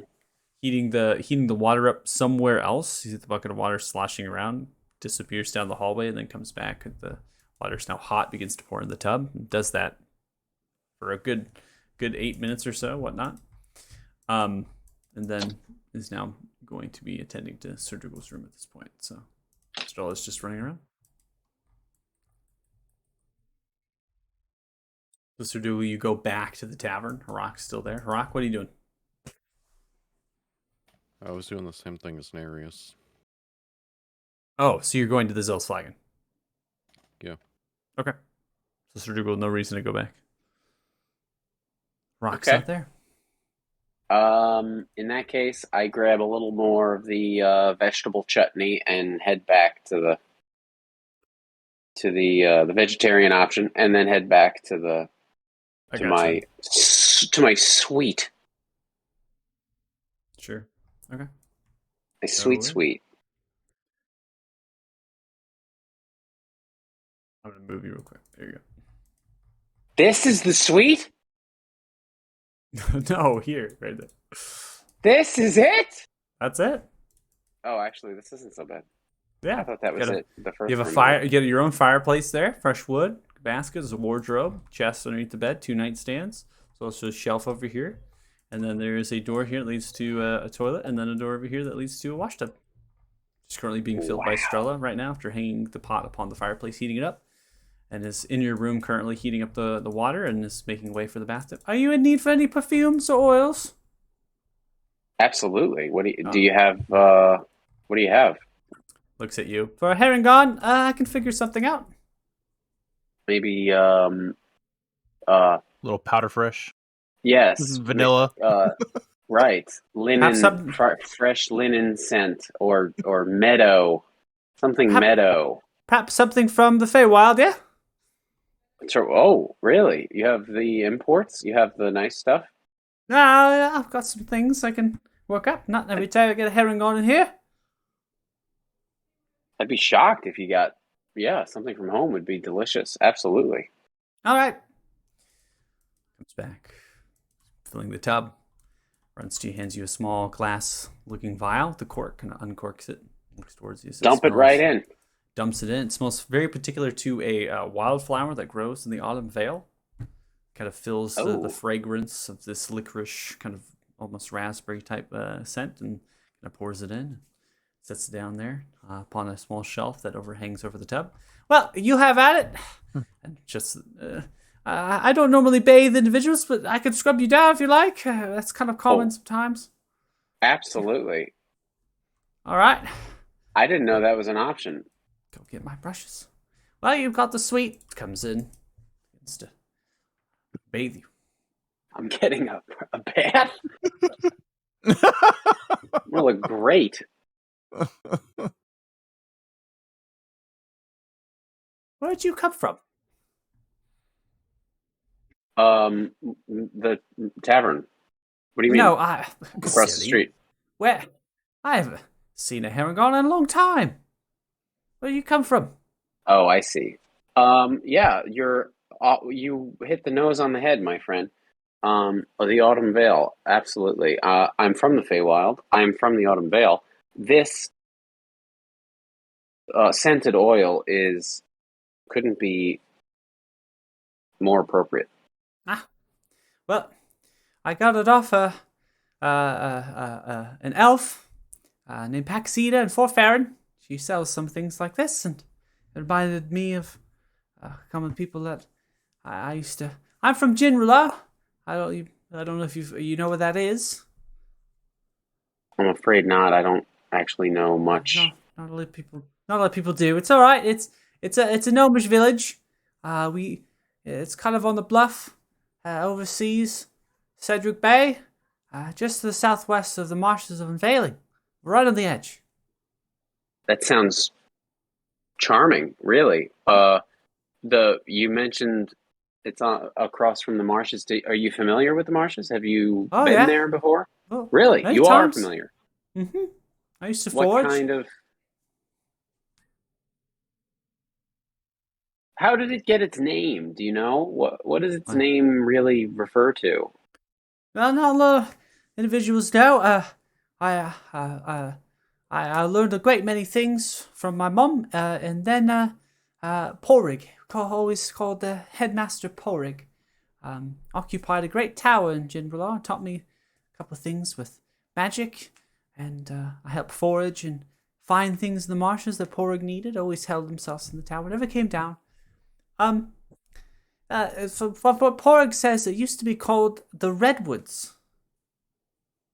I've also heard this. In fact, it's kind of topical to my purpose here. It's kind of more or less why I've come. I wonder,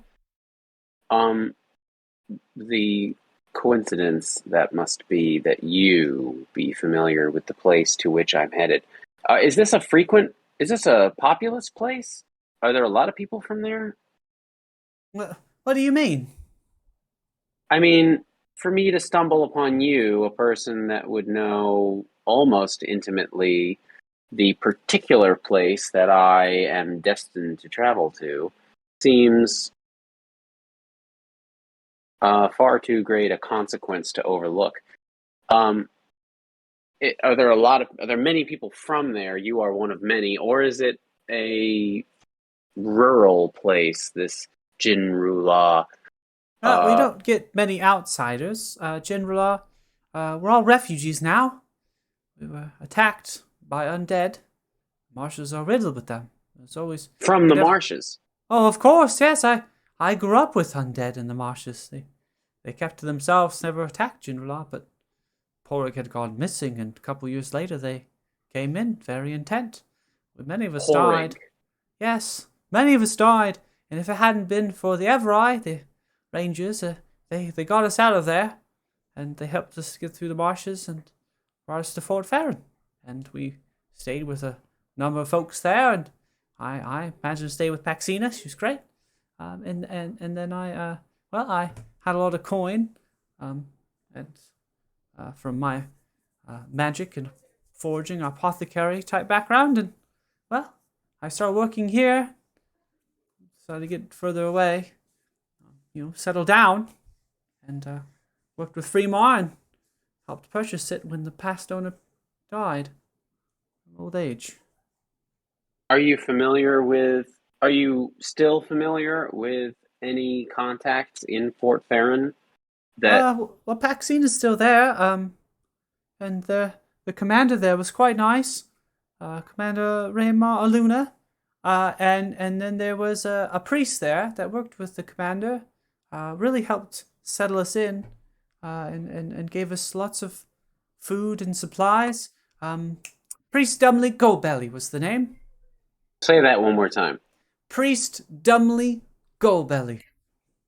Dumley Goldbelly. Goldbelly, like in goal, as in the bird. Got it. Goldbelly. Got it.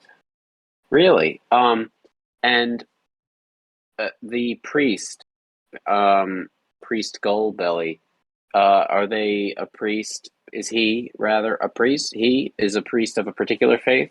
Well, I think he's more of a cleric, really. Kind of a robust figure, likes to eat a lot. Worships Palor. Runs the local temple there. Palor. That's I suppose, a popular deity around here. Are you familiar with, in your town, let's call it Jinrula, is there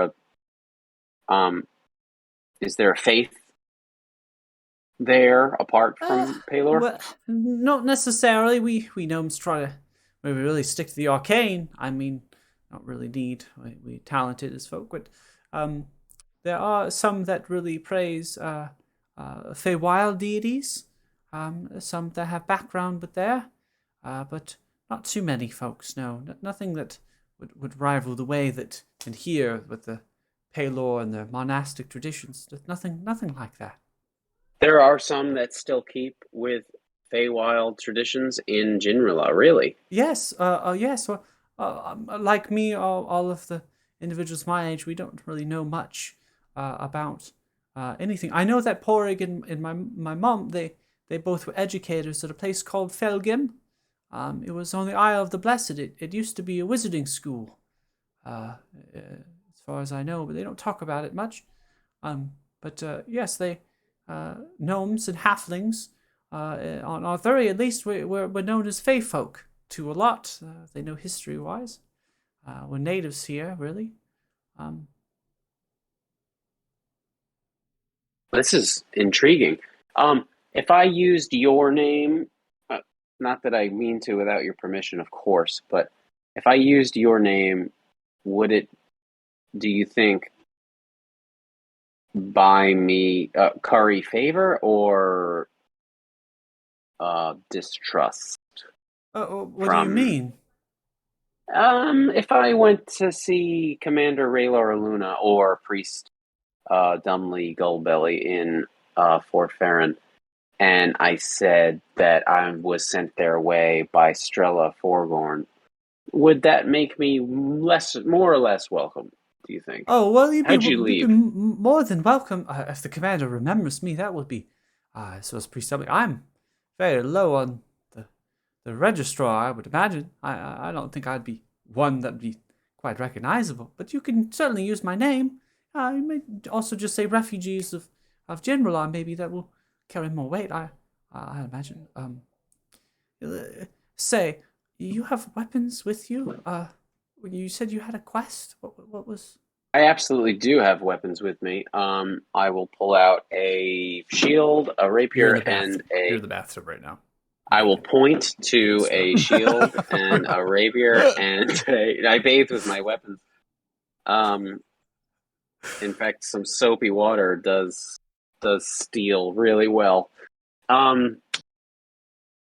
Yes, I do. Well, I was sent here by my queen, by your queen, actually. I'm not from the Feywild. Depending how closely you follow Fey traditions, I suppose. I mean, I'm pretty far down. But I'm at the marshes are a very dangerous place. You'll be needing Yes. these weapons. Yes, that is yeah. where I'm going. I mean, that's where I was sent, I should say. I hope I'm going. I do urge on the side of caution. He's now finishing up your bath at this point. There are creatures in there. They're very horrific. They'll steal the very soul from you. And well, I'd be very careful. There's flying overhead sometimes, thunderous crashings. There's a black dragon there. This is something I've learned only after coming here, you know. I had heard it, I should say, but I couldn't believe, you know, I'm rather distrustful of people I don't know. But now, having received a bath from you, I feel like we're that much closer. Do you have any... I do have to go. I have other things I must do, obviously. I run the inn. Oh, absolutely. I apologize. As you must. Just giving you a word of warning, caution for you. Please take these couple silver as what I hope is adequate. Oh, thank you. I appreciate that. Well, if you need anything, just holler at me. But I do have to make sure others are all right. And yes, just yell for me, and hopefully the rest of your bath goes well, and you're clean. And well, we can chat later, I'm sure. Farewell. I am sure. Farewell.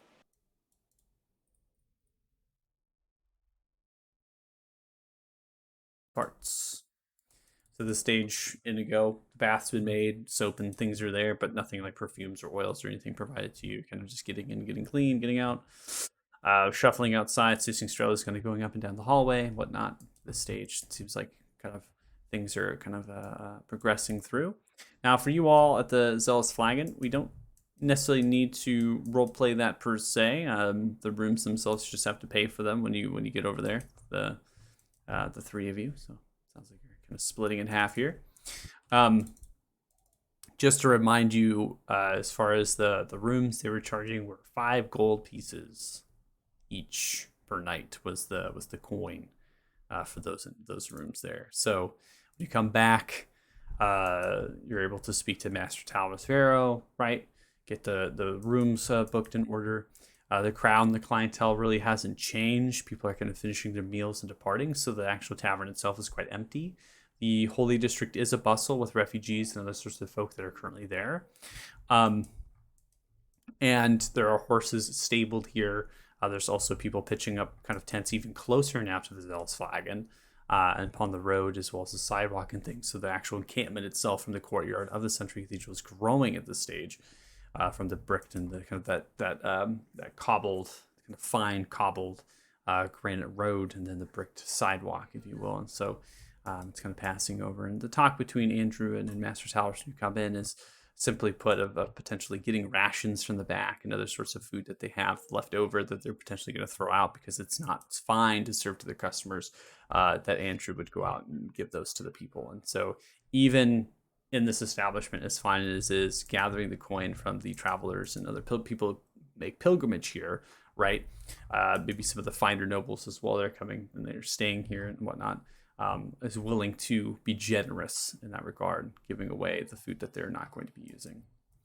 If there's anything that you three would like to do as far as roleplay, we can easily rotate that over, but it sounds like you're just going that over there just to get rooms and then spending the night. So The only thing that I'm going to do is once again kind of take the stone and this time meditate with it. okay. Trying to reach Ethrin because I do want to know if he is planning to attack again, because if not, I can at least tell them Okay. that he's So you're trying to communicate. You're trying to bond with, communicate, and you're trying to reach to Ethrin. correct. Okay. Gonna make intelligence saving throw.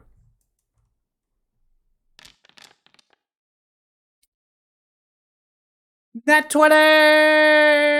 Let's go. Nailed Is that a it. good thing or a bad thing? I don't know. We'll find It's out. good for 'Cause I getting what he may just- wants. Yeah. I mean, it could just be a giant beacon, and I'm about to call Ethrin to the city, and he's just about to blow up half the city. So there's that. That's my luck.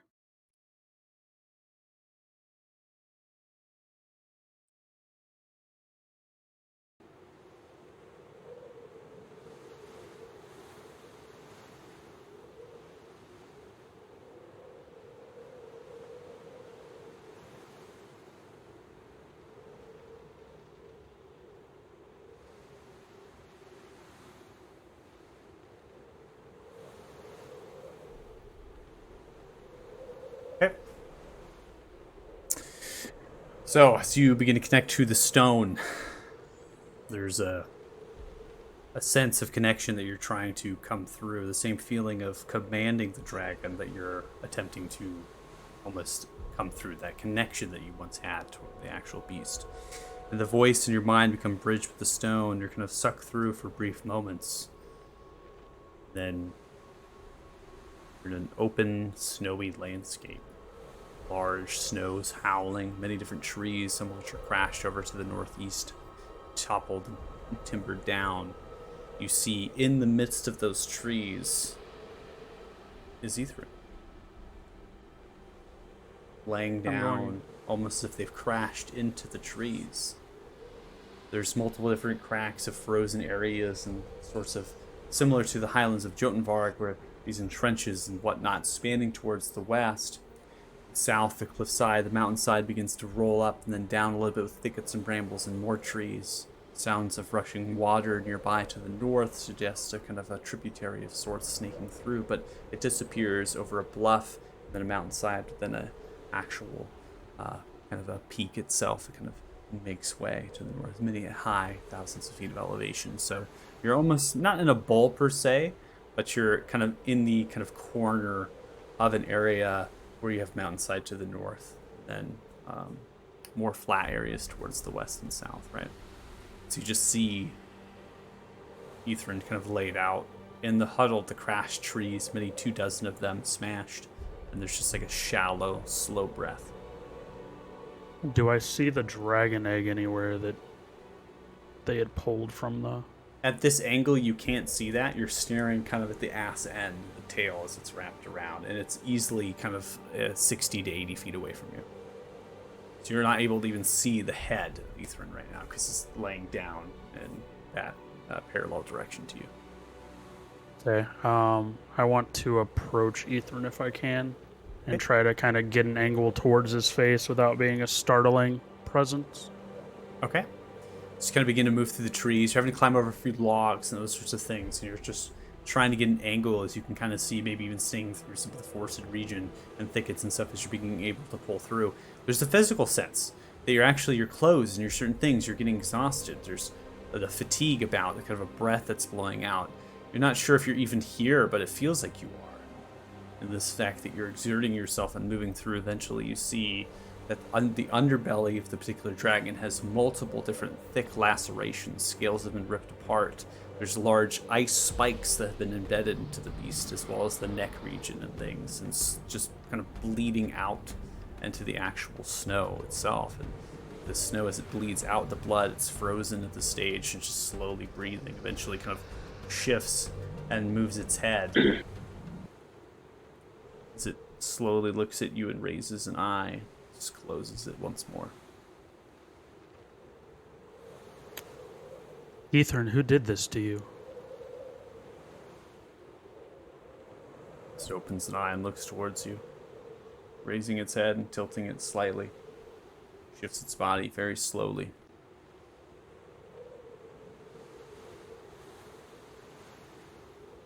I'm going to go ahead and I want to try to touch him and cast Cure Wounds on like a leg or anything that's sticking out towards me. You reach out, and as you do, your hand kind of falls through a little bit. As you try to invoke the spell, nothing happens.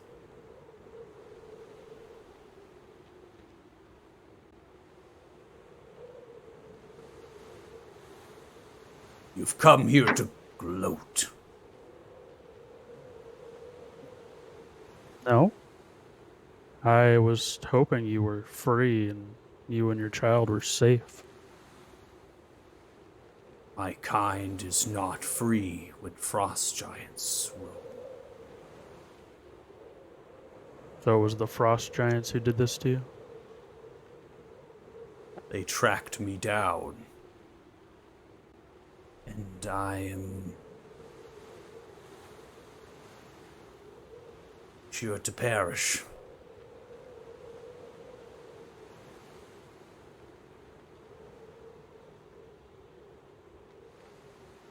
There's got to be something I can do to help you. I didn't free you from Damodar for you to die as soon as you got your freedom. You did not free me. So you were working for Damodar willingly? Yes. Merely The commanded others. me. And put me into a position with my master that could not be reconciled.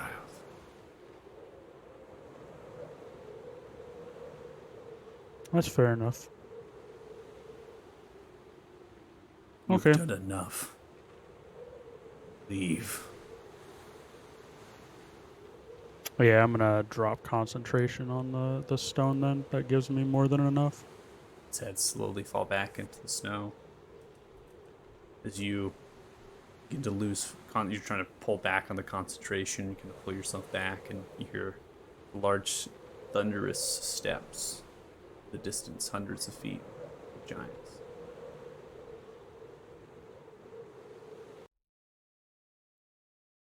Back in your room, the Zealous flag. Well, that'll help tomorrow. That's all I wanted to do. Okay. Anybody else? No? All right. Well, without that, everyone's go for it. Oh, sorry. I was just waiting to make sure nobody else was chiming in. After finding out about this stone that I have around my neck, I'm gonna take it out in my room by myself, Okay. stare at it, say, "Lucky, what have you gotten me? What have you gotten me?" And I'll just sit there and kind of stare to myself, thinking about Lucky and the stone, what I'm supposed to do with it. Kind of, I don't want to call it meditation necessarily, but just kind of that thinking stare of what on earth is going on right now. Okay. Need you to make a wisdom saving throw. Shit.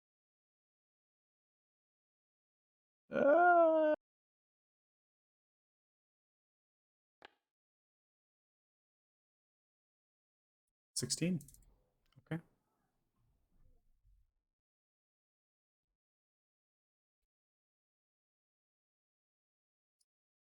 So you, in this state, just focusing, right? This focused state.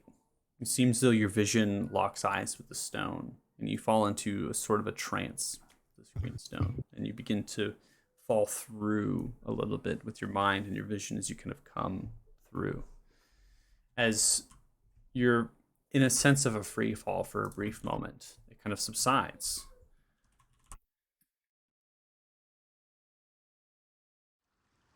As you feel the buoyancy of water, you are treading water.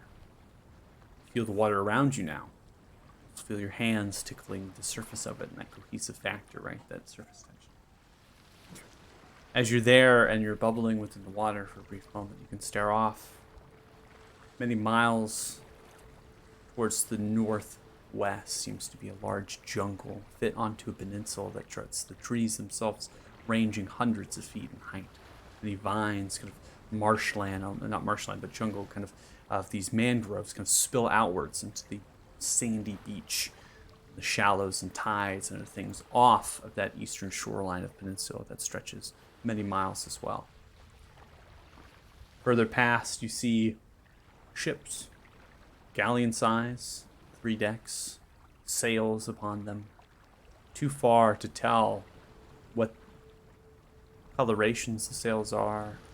Really many major details. I mean, they're many miles. There's an island there, some sort of bay opposite of this peninsula. And your attention's going to that further, but you're being pulled as these bubbles underneath you begin to tickle your feet and your legs and begin to kind of bubble outwards. Your mind, your vision, you're almost compelled. You pull yourself, your head through the actual surface of that water, pushing your eyes into it, and you stretch and you look downwards. You see kind of a reef of sorts, right? It's coral and sort of sea anemones and creatures and wildlife, and there seems to be vines and other sorts. And the center of this, underneath your feet, hundreds of feet down, some sort of hole in the actual earth, and that's where the bubbles are coming out of. You stretch and you look at it, the bubbles become thicker and thicker and thicker, and then a rush and a movement of water under your feet. And then you're back in your room.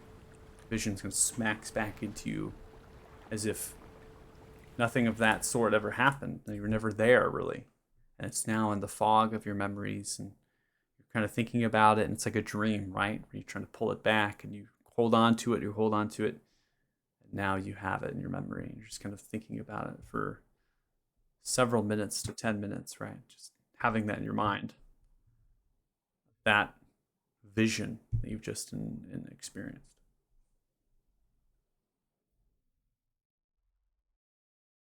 Probably have a few beads of sweat coming down after going through that, and I'll quickly cast Prestidigitation to go back to the way that I looked previously in the bar, so nobody come in the room would know anything had happened. Okay. And I'll lay down for. Okay. So with that, we'll go ahead and have everyone take a long rest. We'll go ahead and advance the day. And then we'll also, time-wise, it sounds like a good time to take a break as well. So we'll go ahead and take our break.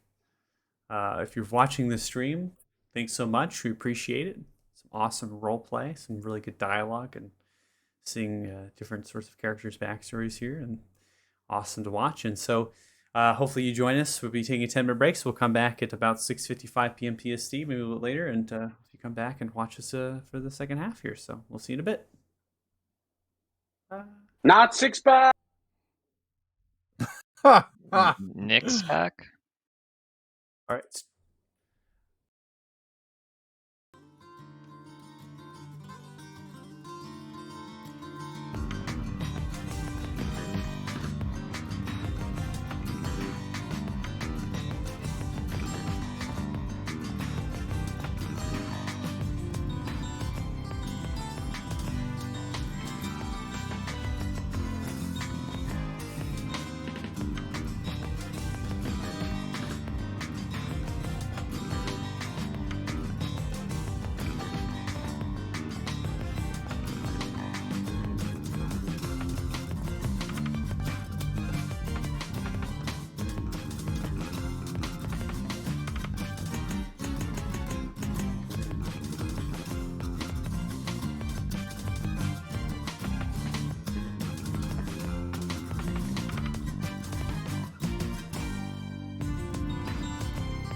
All right, welcome back. If you're joining us here, that's so great for group 5 and getting back into it. So this is the morning, and so one of the things that was mentioned was that Rangel Uhu was going to meet you at the Zealous Flagon, right? So that was one of the things that was going to be partaked about there. So you all here in the Stormy Inn, I'm assuming that you all are going to be arising early, right, to get over to the Zealous Flagon, right, to meet up, so to speak. Is there anything that you're doing on the way over, or stopping, or are you just heading straight there? I just want to touch base with Stretta at the front desk if she's there in the morning to settle up for the rooms and everything. Okay. So he kind of looks towards you, just reading a book, kind of tired, slept a little bit, but not much. Kind of at the post at all times, so to speak. Settle up, pay your copper pieces, and looks towards you. Staying another night? We're not sure yet, but what was the total bill? It was like 16 copper for you and your friend. 16 copper. Okay. And then what about the rabbit? Did he the Harrington? The rabbit. The Harrington, did he settle himself, or did he or is his bill open still? He hasn't settled yet. He hasn't risen this morning yet. Okay. I check on him, see if Yeah. he needs another bath. Oh, you gave him a bet. Okay, all right, that's nice. I will. Yeah, I will actually give her a single gold piece. Oh, well, this is most gracious of you. No, and just say, I truly appreciate it.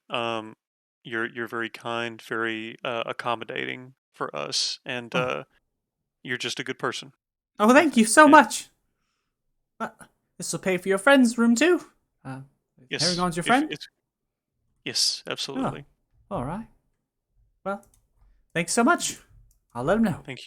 Thank you. And off to the All right. meeting. So you head off. Sir Dougal, right, tells you that your room has been paid for by your friend. Again, forgets to get your names to write down the book. A little sigh of frustration. Sir Dougal potentially as you leave. I forgot the names again. And just kind of moseys on, continues business in the morning as you begin to make way for the Zealous Flagon.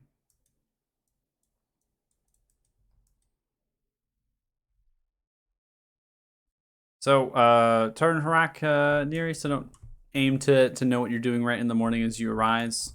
Gonna go ahead and clear out some of these tokens here, showcasing truly how many individuals are in here. Not many. Strella, is there somebody that you'd like me to check in on?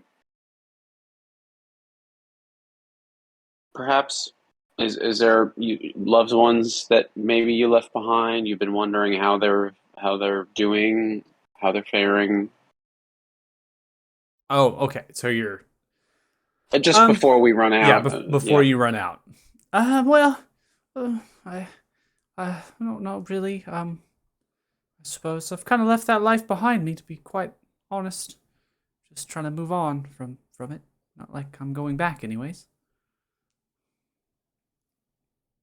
Okay, no worries. If we're going there,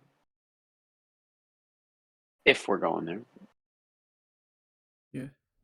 If you go there, just be safe, all right? we will. Bye. Thank you so much.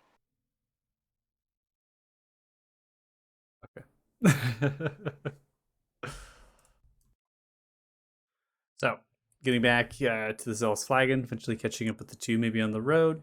See the two-story structure there. For the rest of you, right? Like I said, you three don't aim to, what you're doing as far as rising. You do see Andrew, as well as Master Talaris are at the bar, kind of talking to themselves. Andrew kind of moving back and forth. Then Master Talaris kind of disappears into the kitchen, potentially to get breakfast and things ready, seeing you all kind of come downwards. There's not many people in here. Those that are in here really just have water, maybe some wine, a couple different things of bread, right? Early risers usually coming down here. So those are coffee that you're seeing from the tables. The fireplaces themselves are very dimly lit. There's still warmth here. But again, you don't need too much warmth up at the Holy District, as the Central Cathedral around here in this upper area is kind of giving off warmth, right? So fireplaces don't need to be roaring as they were potentially in the other establishment, the Mountainside Tavern.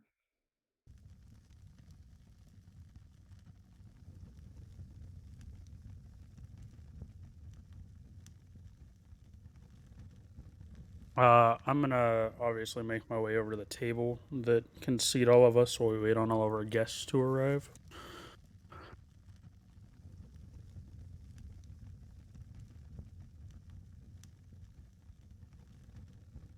Aries, over here. Ah, friend. Carden, right? Pardon. Oh, Tarden. Apologies. It's fine. You were a bit drunk yesterday. You couldn't really handle your liquor. It's fine. I mean, the only one I remember seeing passed out was you, sir. But anytime Yeah. you want to have the contest, we can try again. Not today. That was a crazy night last night, huh? I made some friends. I met people. I'm happy. Well, it sounds like a productive night for you. For some reason, I called Nereus my friend. Still trying to figure that one out. Nereus is not. He'll have your back. That's the important part. Well, we'll see. Our introduction wasn't the best when I accused him and what's the other one's name? Harak Yes. of attempting to blow up the Sun Tree. So I guess we'll come. I only had good intentions in mind, though. Good intentions will get you in trouble, as I've learned. Sometimes the easiest path is a decisive blow. That is true, but we all must follow the law. Laws above all else.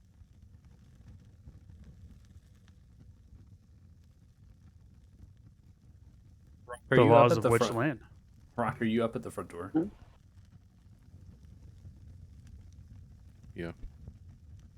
So you see Wrangler who has stepped in at this point. Pat kind of stomps off the boots, which are muddied and different things. He's just not really a mat or a rug or anything. He takes the boots instead and takes like a seam of the actual molding of the wall and starts like taking off some of the things of the boots.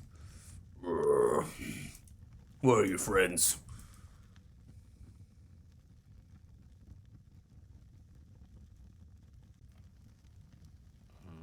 Back here. To go, Sir Dougal, where are you at in position? Are you at the table? I suppose I'm still in the entrance. Well, I will have walked in a little bit, but I'm waiting with the I'm waiting with Indigo and Hrock for our group to finish their morning ritual. Okay. So Wrangler at this point kind of comes and Rock as you begin to move through. Wrangler gets to over by where you're at and kind of stands there and looks around. Tard and Aries, go ahead. You can continue to roleplay. I'm gonna It's wave not- at Indigo and Sir Dougal as they come in. To answer your question, it's not necessarily laws of the land, but what is morally right and wrong, protecting the innocent. You seem to know a little bit about Temeria when I brought it up. Looking at you, which house were you a part of?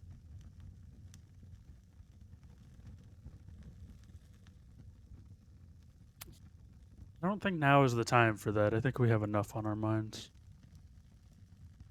Ah.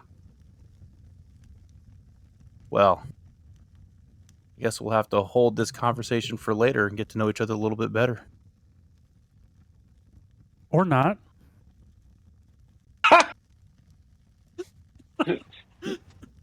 Now that That's Nereus rubbing Being- off on you. Being That around is you, Darius rubbing Yeah. off on you. Tardan, I have no concerns that you'll eventually tell me what I ask after having been around you for the last day. It seems gift of gab is what you do best. It'll Because eventually these come out. guys know nothing about me. They just don't ask the right questions.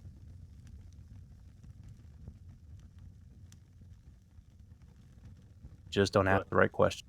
Regular stands at the kind of the top of the staircase of the sunken area and slowly turns and looks. Are we going?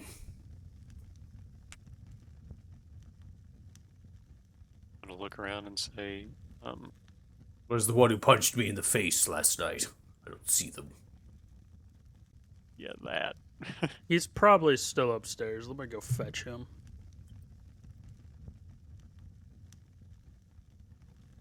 And I'm gonna go upstairs and look for Nereus. Sits down on the table, the chair. Andrew! Mead! Please. Leans forward. You have to say please in establishments like this. I lean over to You're- Go ahead. I lean over to Ares and say, whisper, you know, I was thinking that like it was a little early for that, but I feel like since he's doing it already,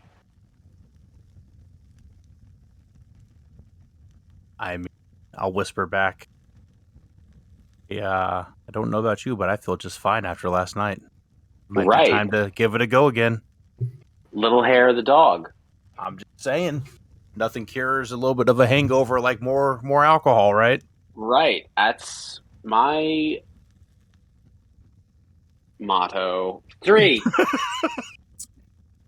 Andrew sets down a flagon for the Ringlar. Runs back. Oh, a whisper. Don't forget to say please, remember? And then establish 2, please. There you go.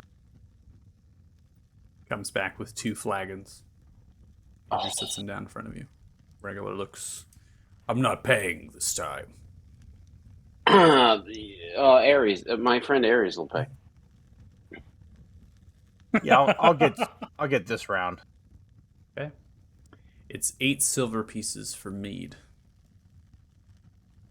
1 mead is Come on. 8 silver.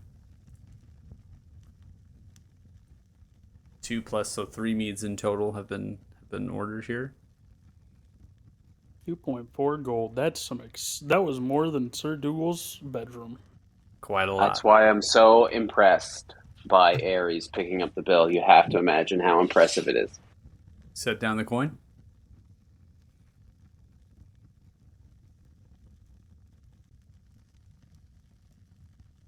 Ares. Oh yeah, I'm sorry. Yes. Yeah. I was doing the coin subtraction in the Oh, sheet. oh I'm yeah, sorry. yeah, yeah. thought- Yeah, you're good. I thought we were having a staring contest. my bad. No. Yeah, Yeah, so the coin, I Andrew. passed the coin. Yeah, Andrew takes the coin from you. A pleasure. And breakfast at all? I'm not paying for that one. Oh, will you be eating? Will you be eating, Wrangler? No, I already ate. Indigo. No, I had a coffee. Okay. 2. Isn't that caffeine bad for your body? Two breakfasts? 2 breakfasts. All right, well. And he'll pay for that, and I'll point to school. I You don't point- carry money. Yes, I'll pay for it. Of course. I will get you breakfast. No worries. I'll be right back. Runs back in. Indigo, can I have like a gold and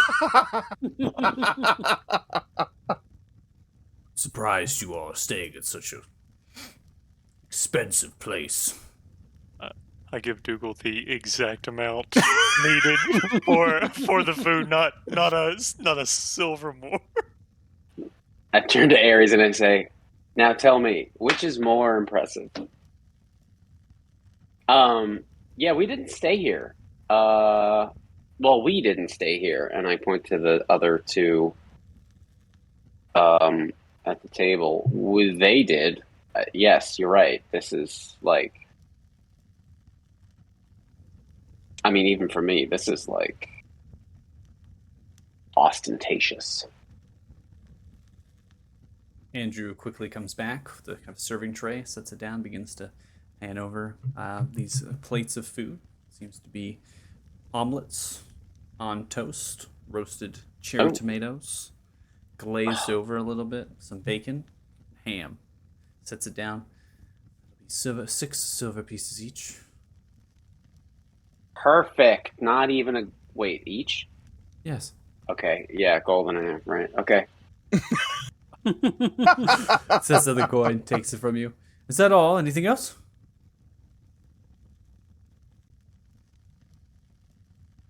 Yeah, that's it. Yeah, for now. Yeah, that's it.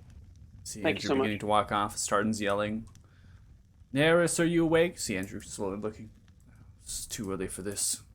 It's to clean the bar counter vigorously. Wrangler looks back at the noise in the crowd. So Neris, you're in your room. You hear at this stage. I mean, are you asleep? No, I imagine he's awake. He's just lounging in bed. Right. And so you hear. I mean, it's only 6 in the morning. Like, Yeah. why do we have to go talk to the Lord at 6 in the morning? Like, I mean, he just ignores it. Like, he's not going to respond to Tardan yelling at him. Like, I don't even know if Tardan knows what room he's in. I remember what room he's in. Nope, that's why I yelled. Starting you the go other up there, you patrons. yell. No one comes out of the doors at all. No, it doesn't seem like anything up here.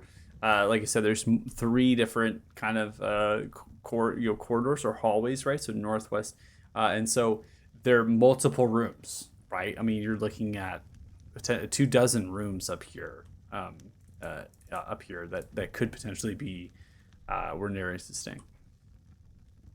All right, well, I'm going to go back downstairs. I gave it my best effort. That's all anyone can ask from me. Regular is drinking the mead slowly in the flagon. Not chugging it anymore, just sipping it, right? There's a difference here, right? Looks as you approach and sit down. Looks back at the stairs. Where is that one? I'm just going to give him a shrug, and I'm going to look at the rest of the party. Y'all might want to go get Nereus. Omelet? I'll push one plate towards Tardan. I will take an omelet. Suppose we have time. You have to eat anyways. I think we're waiting on Valeria, the priest. She was kind of cute for an older lady. That one is coming too. Mm-hmm. As I said, the more the merrier. It's a party. Is that a problem? No, not a problem. Yeah, I'm still a little embarrassed about what happened. Just quite honest.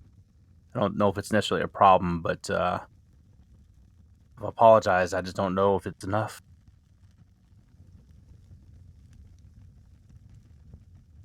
I think it was a valuable. I'm sorry. Are you saying that To kind of just out loud to the table. above the table? Okay. Yeah. I'm not whispering it to anybody. No, I'm not whispering it to anybody. I'm just saying it at the table so people can hear me when you asked if that was a problem.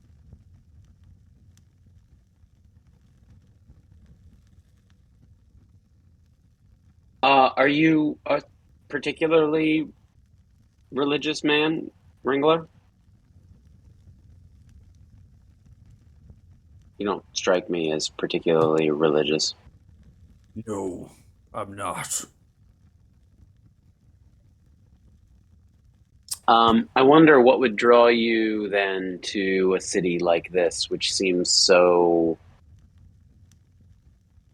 focused. I feel like we had this conversation last night, but it's a little bit hazy. I was May injured. have. You seems perhaps you as a player were not here at the time. Oh, no, I'm sorry. Absolutely. You're right. But I was to drunk. Out of character, refresh you. Wrangler and Ku actually mentioned that they were on here because they were injured, right? So they were injured because they were commanding Right. a 4th Regiment, so they're injured. And then they were stationed up here to kind of rehabilitate themselves and also train soldiers because they have a lot of different experiences and they're well skilled. They're not noble, so commander position, they're not noble at all. And their kind of task here is to recruit individuals, Ismar, as well as Northern Gord Valley, even all of Gord Valley, and to kind of train them up here, as well as Fort Farron, and help out with that with the Commander Remar Luna. So that's something that has been that was talked about at the table. Sorry. And then out of character, Valeria did mention that they would be here this morning, not nearly this early. So the Wrangler who is definitely earlier to the two, and then they also mentioned that they would be bringing potential. Like they would be looking up books information, right? That was something that they also said they were going to be doing. So they'd be taking the I wonder- night to pull up certain things, and then they were going to bring them in the morning. I wonder, Wrangler, can we call you Wrangler? Would you prefer that we address you some other way? Is Wrangler okay? I mean, Wrangler is fine. Wrangler. Okay. I wonder if you have, like, a promising suspect yet. How's the investigation going? Not well. That means no. I have no Right. suspects at this time. Hmm. Randall Gurn was hopeful that I would discover something that would lead me to a suspect. After the rest of them, travelers, folks that aren't even from here, they leave no trail, really. Investigated some of their pasts as they traveled through Fort Farron, but they came up cold. Perhaps something on the road no one had seen, though. I gotta ask, is this the first time you've ever investigated something? Looked at you. Is it the meat? Looks up at you. Yes. I gotta tell you, I admire your honesty. This is what I am. Honest and loyal person. I am a soldier. Not necessarily a captain of guard, even though I've been designated as such. Apparently things and crime don't necessarily happen here. Everyone in the Sun Tree is just peachy. Couple riffraff in the drift. Thefts every once in a while. Nothing like this.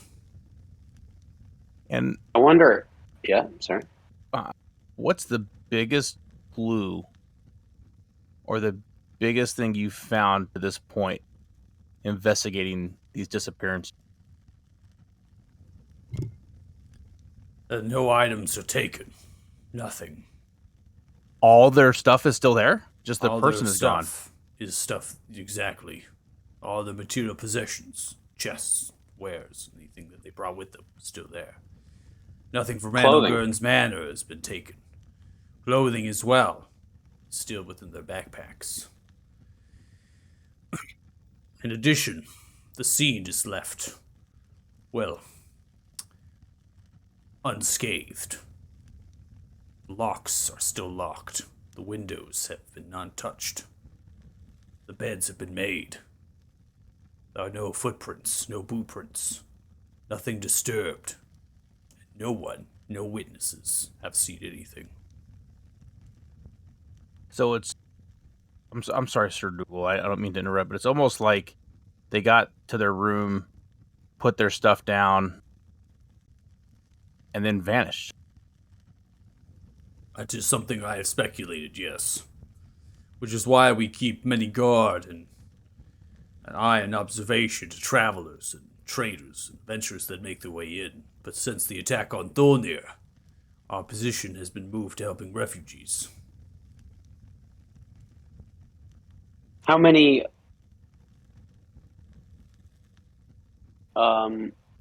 helping hands do you have still? Are you alone? I have some guard I hire, or sorry, not hire, but some guard I bring with me on my investigations. I also have a couple individuals that I pride to investigate things on my behalf. I have been approached by a Rudikar before, but the Lord is not enticed to the ear. They are a thieves' guild. They have a location here. Merlin is the name of the guild master. No, Marvin. Marvin. Marvin, yes. They have brought news to my attention on occasion, as they are quite interested in these disappearances as well. It is the nature of their guild to look at potential prospects of coin. Their guild is known to scout and investigate espionage. The Lord, though, doesn't see an eye with folk that would be beyond the law and bounds of honor and code. I am reminded of my youth and of my past and my history. Whoever speaks truth is enough for me. So, is there an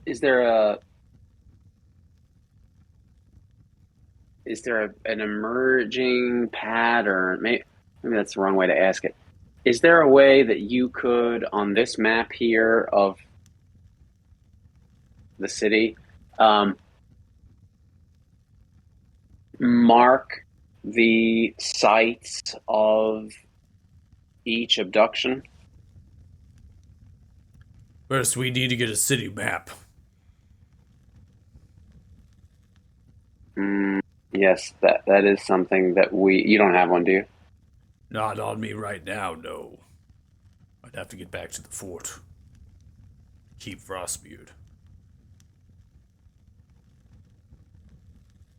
We are here to speak to the Lord. They will have court. Most likely, magistrates and administrators can provide a map for us. I would really love to get that intelligence from you. I feel like it might be that there revealing. is something around the sites. Or Perhaps that the a sites... pattern. Right. Yes, well, I've checked that. I don't see a pattern, but I'm more than welcome to fill that out for you. How close? Yep. Go ahead. No. How close to the crypt are most of these disappearances? Most of the disappearances are in the Traders' District or at the Stormy Inn.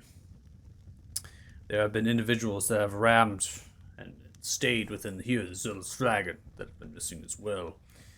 And in addition to those who would find hospitality within the rest of the drift if there's room and board.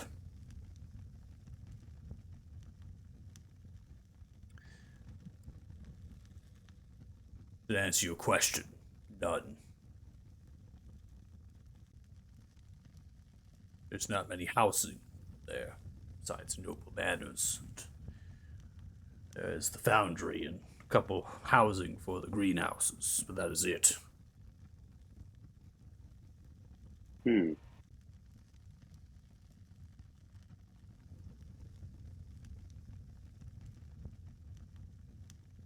Oh, I do have good news for you, Wrangler. And I'll share What it with is the it? Lord as well. Ithrin is dead. I stop sipping my coffee. Look over at Tardan. How do you know that? I vaguely remember telling you about the connection I had with him. But this stone allowed me to transport my consciousness towards him, and I found that the frost giants in the northern pass had finished him.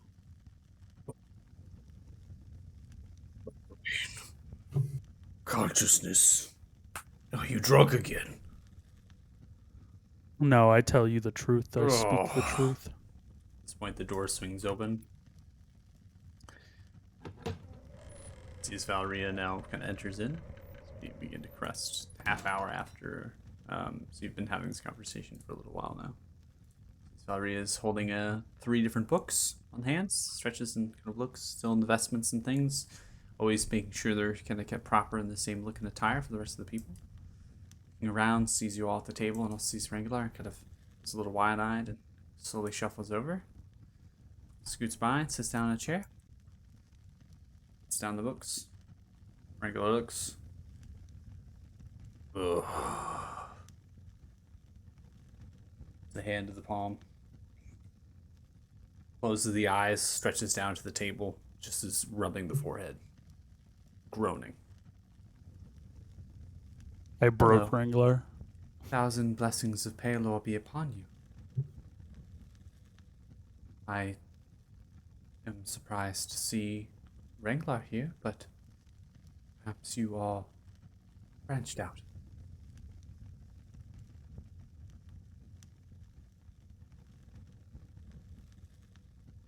We became acquainted yesterday evening after we left Churi and saw you. Did you? I'll kind of change the subject a little bit off of him and just say, did you find anything? And I'll look to the books that she's holding.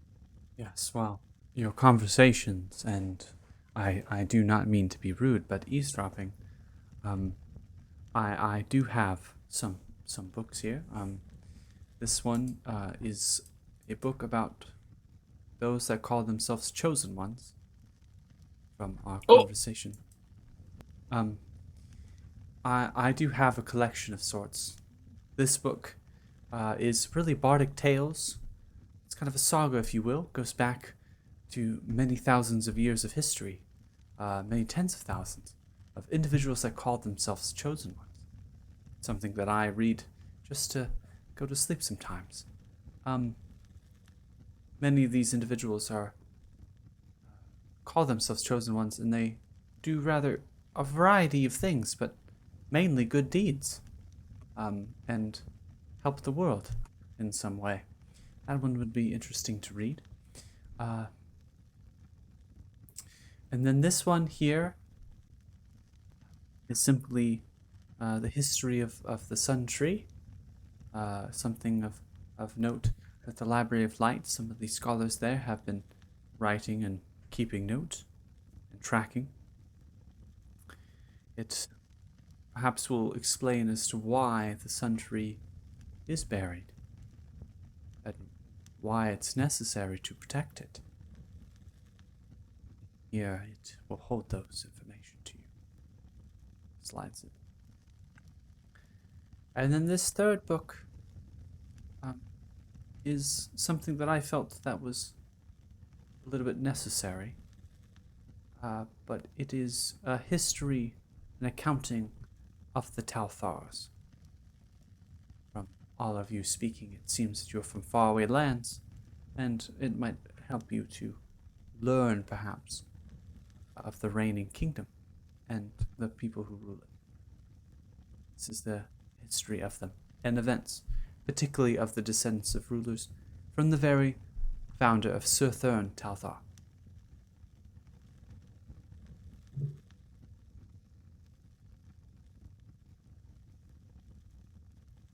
We thank you for the effort that you put forward to gather this information and bring it to us, and for accompanying us to the Lord soon. Thank you, truly. I have already sent a courier ahead of me, telling that we will be arriving. Obviously, see, Commander. Still racking the brain. The commander needs no real entrance. Is free to go into the keep as pleases. Of course, I am too, but Commander usually has a presence of seeking audience in case dire need. So, I suppose the courier is not wholeheartedly necessary. Yes, I will accompany you. Are we ready to depart? Imagine I'm late. The commander tends to be quite early. Is that right, Commander? Yes, Valria, yes, early. This meat is empty, and I do not dare get another drink, for I seek my lord and speak. So, if we can, where is the one who punched me in the face? I look at Dougal with some wide eyes like, damn! I don't mean we are waiting for the one, if I've counted correctly, a merfolk? From hearing, I believe Nereus was the name? That is not only the name, but that also is who we're waiting for, yeah. You were correct. And patience, Wrangler, is a virtue, and patience we will have. He sits down, smiles, just clasps the hands, sets them onto the table. Wrangler, more ferociously as ever. I swear, I will make that creature limbless. Are you talking about Nereus? No, I'm not saying anything. Nothing at all. I mean, I'd pay to watch. Breathing heavily at this point. Nereus, another half an hour passes by. Get 8 o'clock. Yeah, I mean, he's had a good 2 hours extra time. I think now he probably assumes they're gone at this point, so he'll probably Probably. head downstairs. Yeah.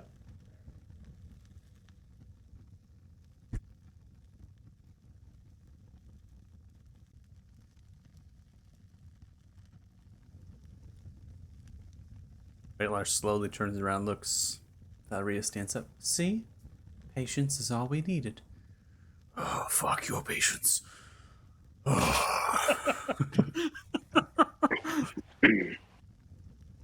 Stands up. Fine, we're all here. Let's go. Yeah, fucking Baylor. I swear. Are you ready? Looks towards Daenerys. I had no idea you were waiting for me. Did you hear? That one was yelling your name. Quite loudly. His voice doesn't really register with me anymore. Sweet Baylor. Oh, and all the halls of oak and the ice and the winter woods, I swear. I will. Oh, God.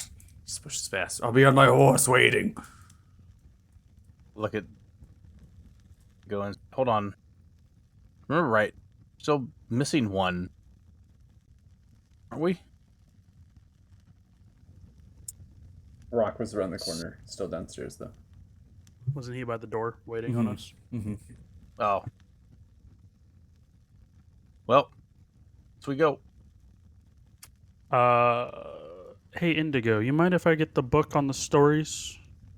May give me more to write about for our future ballads. Yes, I do mind. I don't think you're responsible enough to carry these books, and I hold on to them. But That's fair. I give you a teasing nod, like, yeah, man, if you want the book, you can have it. But I think she's holding them, so I'm not gonna try to Is she? yank them from her. No. She set Oh, them she down put them to on the table. Yeah, anybody could take them. Okay. Then I Let's do point one. like, yeah, get one. But I would definitely, whichever one Tardan doesn't grab, I will take the others to and put them in the bag of holding. Oh, Okay. Yeah, that's a thing you have now. Yeah, That's bag okay. of holding. We have a bag of have holding. now. We have a bag of holding. It only cost us 1,250 gold. Number Jeez. one sought after item in all of the D&D universe. All right. So you begin to fan out. You see Commander Wrangler Uku's on the horse. You see patting the side. Oh, Patricia. It's kissing the horse on the ear. Oh, you're here. Good. Jesus. I'm sorry, Wrangler. Do you guys need? Do you need a room? What are you You and saying? your horse? What do you mean? You're awfully affectionate with it. I love my Patricia. Is this a problem? Not a problem at all. Especially not for the horse. It's common to love the one you ride, yes. Mm. Tartan's just gonna head towards the keep. He's like, nope, not this morning. Too early for this shit this morning. That was quite something to walk out the door and hear that part of the conversation. So. Too early for this shit this morning. Wow, we went there. All right. So, Valria in tow, regular Uku's on horseback, continues to ride forward in front, begins to lead you in the direction of the keep.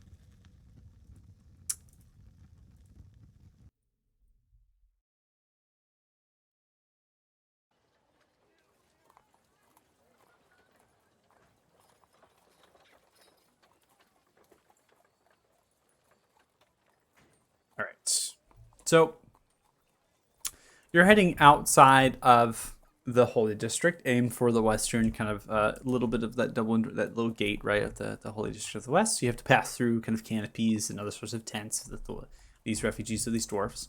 No real worries. They seem to be well fed. Many have different fires pitched up, right? Certain things, and they're getting supplies provided, clerics and paladins and other sorts of priests, right? Investments. They're going around. They're helping out the individuals here. There's some people actually walking out of their manors that they have positioned here in the Holy District itself and providing aid as well.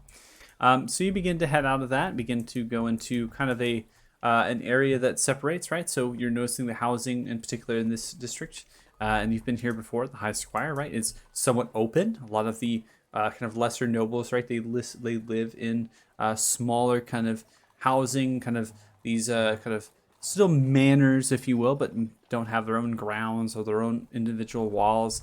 And then you eventually pass by the High Squire, and you're by the stables that are next door, and you go on to kind of the keep's highway of sorts, right? So a space here is a very wide road. It's roughly 60 feet in width, and it spans with many different statues and plaques, giving thanks to individuals of not only Falor, right? So there's a massive statue of Lorethoun Falor that's currently there.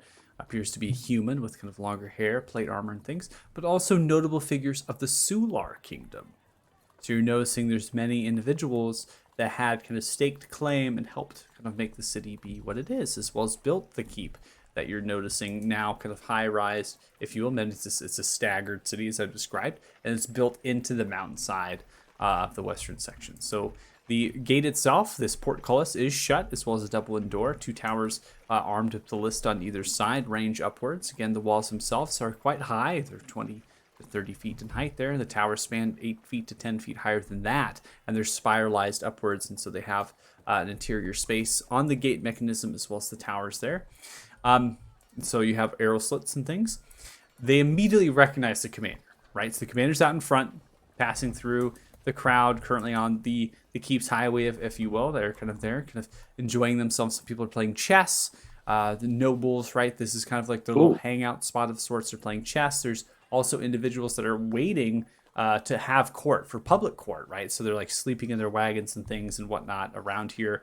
There's many different soldiers and guard that are just kind of drinking and talking and smoking pipes, and they're just kind of walking around. And so just seeing the commander, even 100 feet off, in the thralls of the crowd, they begin to raise the portcullis. So the portcullis is beginning to be raised.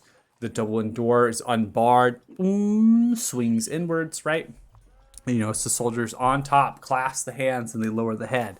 And you see Wrangler just hold out the hand upright and kind of move it, clasp as well, and begin to ride in.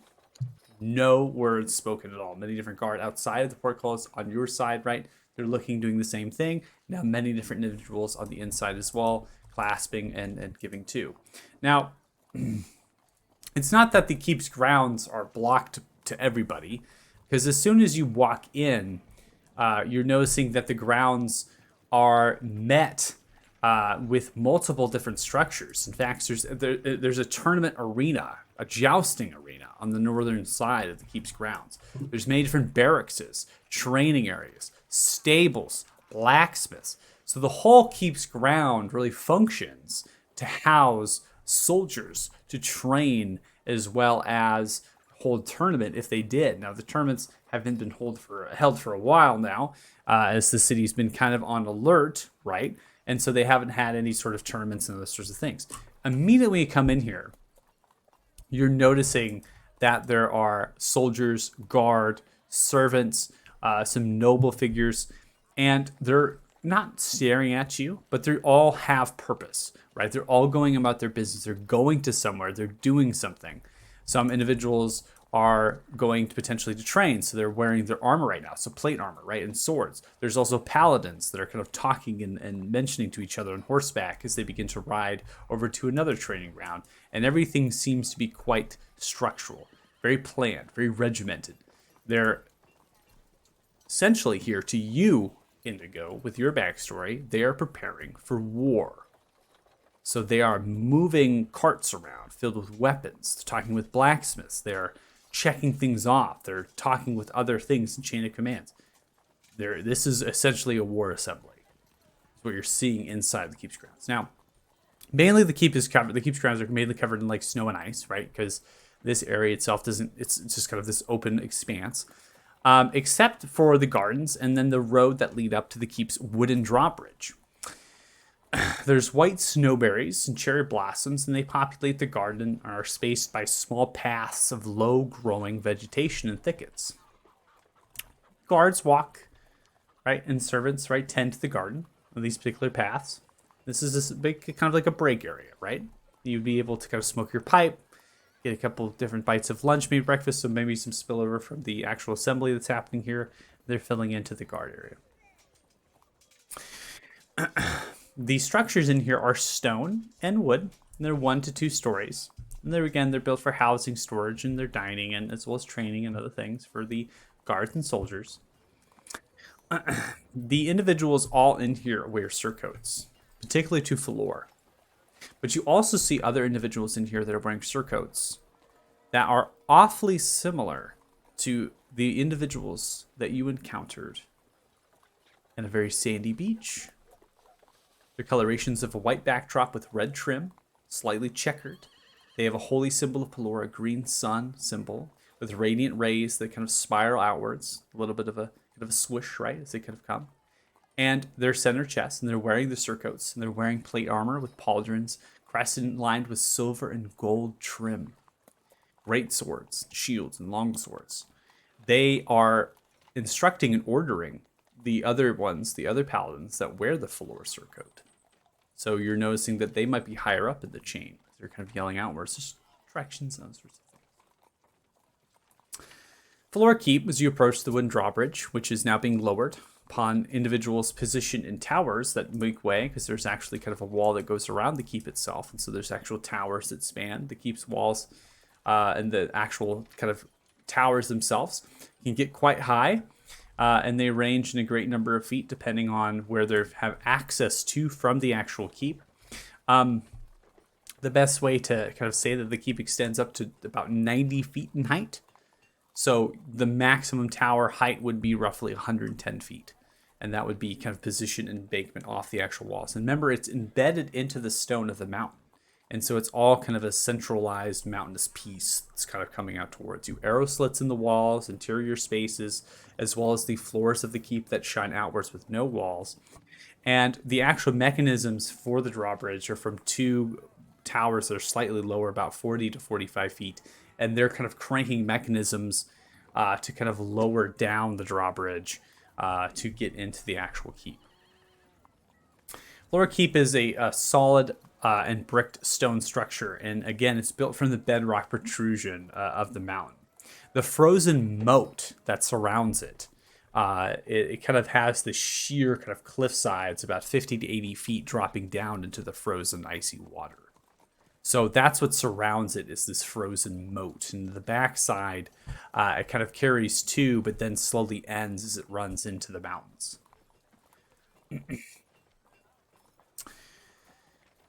A stone bridge travels across the moat until it meets the wooden drawbridge. So you have made your way onto that, right? So you're kind of going onto that stone bridge as the drawbridge is being fully lowered. You can see that there are individuals currently inside of an entry chamber or kind of an atrium of sorts that leads in from the drawbridge. So as soon as you come through across the drawbridge, it's wooden, metal chains that comes down. You're flanked by those two towers, and then you're brought into a channel of sorts, large and expansive, semi-arched, about 20 feet in height. You kind of come into that entry area. So we're going to go ahead and pause our sounds. And it's just this large, massive piece of blackened granite, pillars extending up. About 80 feet further, you have a semi-arched space in a trio of sorts at the back wall, leading into a courtyard in the middle of the keep. 2 spiralized staircases to your left and right, 45 feet, lead upwards to potential other floors, and then 2 corridors and the corners, right, to your northwest, or sorry, your kind of your south there. So your southwest, and then your opposite side, right, going out towards the corridors, right. So your staircase to your left, staircase to your right, corridor to your left, corridor to your right, and those corridors are going to round around on the first floor. The towers themselves have access as direct staircases, just adjacent, about 15 to 20 feet to your left and right. And they seem to go into the bedrock itself, kind of making 90-degree turns as they begin to round up to the 2 towers that operate that mechanism. There are guards in here, there's other individuals, but it's really just this open space. The ceiling height, roughly 15 feet or so it's not too large. And then the pillars, the kind of these rounded, rune-covered pillars of dwarvish runes kind of coming upwards, suggesting the creators of this particular keep were dwarves at one point, or at least helped with the engineering of the structure. Wrangler Uku is just riding the horse in. So it's not dismounting it. There doesn't seem to be a stables or any sort of area here yet. It's literally just riding it in through the semi-arched entrance into the entry chamber, onto the actual bedrock stone, just stomping into it and just walking the horse in, or sorry, riding the horse in with you all in tow, Valerie as well. Is continuing going to the central semi-arched entrance into the courtyard at the backdrop of the entry chamber. Now you're able to see that with the lighting, and as well as getting into the space, that this space has numerous amounts of statues, banners, and other sorts of art decor that are kind of dangling around from the north and south. There's also stockpiles in here, crates, as well as carts and certain things that are kind of piled in, storing it into this space. Looking at the corridors to the left and right, roughly 12 feet in width and then 9 feet in height, there are doors lining the southern sides of them. So the actual chambers of the keep face outwards towards the walls and the kind of the outside.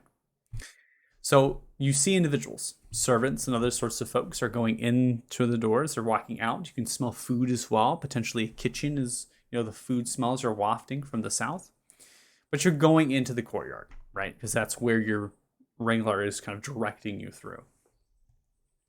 Keep's courtyard is open to the elements. Windows on the second level open up to it. So the first floor, the rooms are facing out of the courtyard. The second floor, the rooms are facing in, suggesting that they alternate a little bit, right? So you have the second floor, you see the windows that are there. Many of them are metal etched into the stone with glazed. A couple of different arrow slits as well, suggesting that there's even interior tower spaces for some of the rooms to be able to potentially fire arrows down into the courtyard in case it's breached. Inside the courtyard, you notice there's abundance of paladins, because there are gardens built in here. These paladins are praying, meditating, various statues and altars. These statues and altars are all of a representation of Pelor. Some of them are kind of raising the hand down and see the paladins cresting and holding, and there are different sorts of artifacts and gems embedded into the stonework and held there, and they have some religious significance to them. Little pools of water that are frozen solid with rocks around, snow thickets and things, creating this kind of an ambiance to supplement and aid in the prayer meditation. On rare occasions, the courtyard is used for parties or gatherings. So essentially, if there is some sort of event that they're happening, they would occupy the courtyard, right? To potentially have things. The snow is but falling down, right? So that's why I said rare occasions, right? That they would actually use this. And so the snow is kind of coming down. You're going all the way across on the bricked kind of stone that separates from the ice and snow, as well as the garden space. It forms essentially a crossroads with diagonals as well, going to other semi-arched entrances at the first floor that lead outwards. You're going across the way to kind of a protrusion of the stone with guard on the outside with a double wooden door that seems to be reinforced with metal. The protrusion is only about 10 feet or so. And this is where we're going to go ahead and activate the scene. The protrusion is not 10 feet, it's about 25 feet or so. So you're going to see that one come in. And you have the idea that the courtyard itself is bricked stone. So it's not just like snow and ice, but it's also bricked as well. So you're coming to this section of it, which is a little bit kind of vague and things. And so courtyard itself is large. So there's nothing on this map that suggests there's snow and thickets and things, but there are there because the courtyard is a massive thing. It's the interior of the keep, right? It's open. The two guards immediately recognize, they grab onto a bell at the backside. They begin to ring the bell very loudly. There's shifting mechanisms as far as you can tell on the inside. And the double wooden door unlocks and opens. And then another subset of double wooden door unlocks and opens. Wrangler as well as Valeria begin to come into the space, horse and all. The semi-arched door itself is large enough as it spans upwards of 15 to 16 feet in height, leading into the grand hall. Guards on the outside allow you all to enter in. Upon entering in, you come into a small kind of void space. This is between the doors. And then further through are more arrow slits, suggesting that this space could potentially be locked down, and then arrows can be fired from interior spaces of the walls into here. A rung leads up to the kind of the throne, right? So a 5 to 6 feet stone staircase leads up to white marble with black kind of bedrock and stone that resembles all of the rest of the structure, this black and kind of granite. The rung itself, the actual rug, right, this that kind of leads all the way up here, is in the trim of the colors of floor, right? That silver and that kind of that purplish kind of color, that light kind of wine color. There are large lamps with lantern kind of candles that are in there. They kind of go up about 8 feet or so, and they are aligned with guards. They have spears in their hands, or they have halberds in their hands, I should say, and then they have the flags given to that of Falor, right? So they have the same symbols and the colorations in that silver griffin. Double-in doors, slightly shorter, right? Only 9 feet. They lead to corridors to the north, right? Another one leads to the south. There's some stone doors. They lead to alternate areas, all of which are kind of held by guard. There are a lot of soldiers in here. There are 4 scissor-like chairs. They are on the left and the kind of north and south side of the throne. The throne is not really like, it's just stone. There's no kind of gold. There's no gems to it. There's no nothing. There's no really intricacies to it. It's just literally a piece of stone that's been carved like into a chair. That's literally it. The Grand Hall occupies both. Just by coming into the space, it occupies both the first and second level. These black marble pillars extend about 45 feet to the ceiling. And the banners around here and the artwork are given to the previous occupiers of the actual keep, which is many different Sular Kingdom. You have Talthar, which is this white backdrop with the golden sun with the red trim. And then you have the actual banner of Falor, which is the backdrop of the throne, right? So you're seeing some banners and then all of a sudden the Falor banner at the backdrop of the throne. The individual that sits upon it is a tall human male with a fair face and a chiseled jaw, blue eyes, wavy blonde hair that goes down to the shoulders, wears a beautiful piece of mithril plate armor with the Falor symbol engraved in gold upon it, wears a dark purple cape held by a gold and silver chain, a golden amulet of Pelor sits around the neck, and a great sword could be sheathed at the back, but currently is leaning against the throne at the side. The hilt is wrapped in a silver lattice, and then a pommel is made of pure gold of the actual sword. It's just talking with individuals on the chairs and things. As they're talking and whatnot, they have quickly gotten ready. After the courier of Valeria kind of passes by, shakes hand with Valeria upon entering, and then slowly goes into the southern quarter after disappearing through the doors that the guards open for them. So one of the guards grabs onto Patricia. Wrangler dismounts. Patricia's kind of brought over and held by one of the guard, and Valeria slowly sidesteps over to the side and kind of lets Commander Wrangler Uku walk forward. As Valeria showing the chain of command, Commander Wrangler Uku is definitely higher up in the audience of that. So Valeria is just kind of slowly going to the side and making themselves scarce. Comes, immediately kneels down.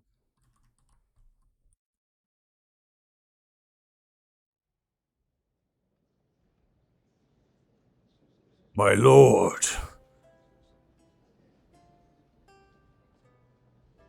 Alan Falor.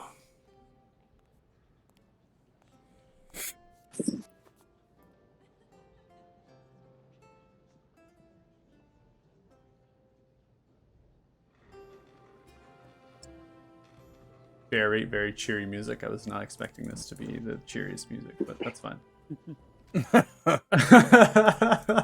I thought that was going to be more dark, but let's see if we can find something a little bit better than that.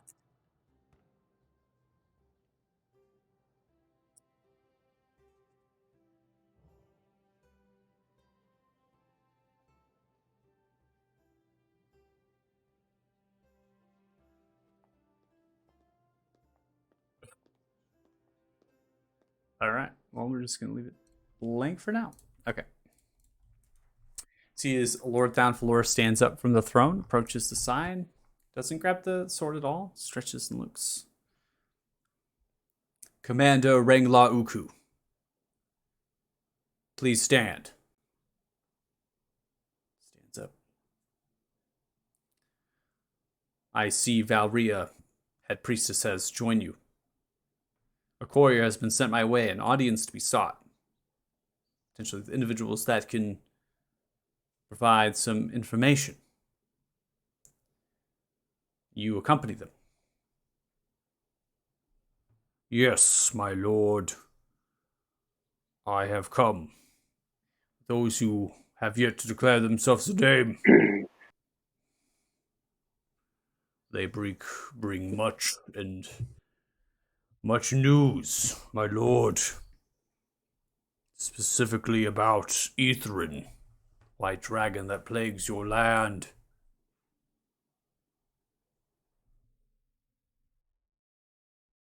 They are also interested in the disappearance and missing people. They have been a great help with their information, and they seem true of heart. Looks back, stares at Nereus.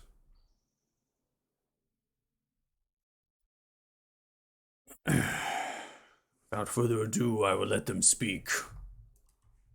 I am short for words, as always, my lord. Thank you so much for that wonderful introduction, Wrangler. I will. Sir Dougal will bow. Kneeling is something I'll do for my lord and lady. Sir Dougal will bow and then introduce himself as Sir Dougal. My name is Sir Dougal. These are my companions, of whom you'll hear from shortly. We have. Yes, we are absolutely. We bring good news. Ithrin is dead.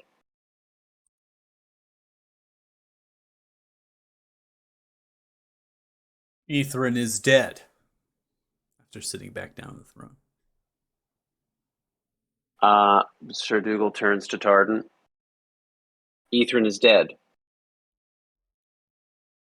That is How correct, Ithrin. did this dragon die?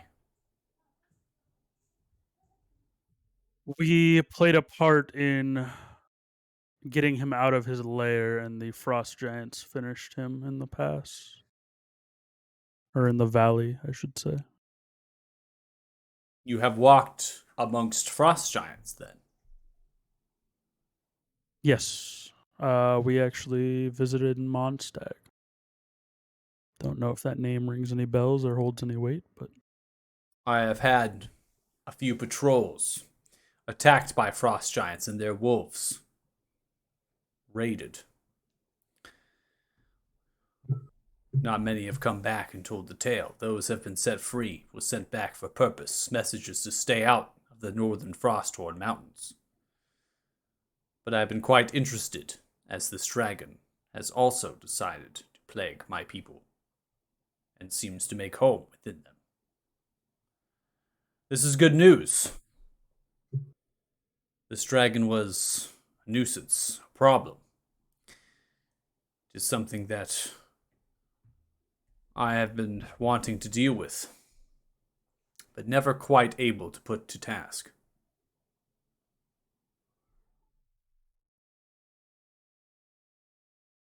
And yet, it has been done. Separately, it is done. But that's not entirely. Oh, I should say that's not the only reason we're here. We are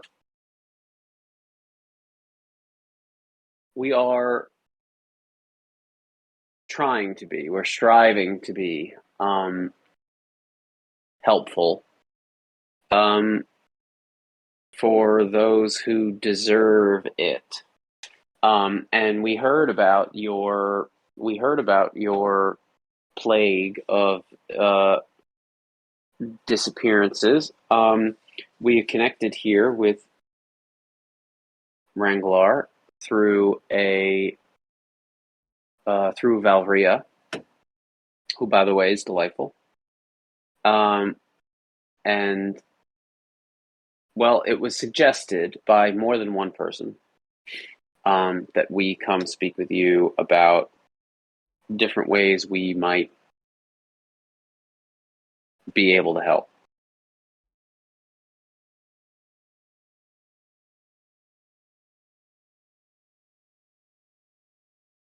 And there are skills that you offer, I imagine, that are quite unintangible. We have much to offer, yeah, indeed. Some of us are trained in certain forms of combat. Some of us can be quite persuasive, and others still are trained in the arcane. We have a number of tools in our toolbox. We were here to hear what you maybe how you could make best use of us. I see.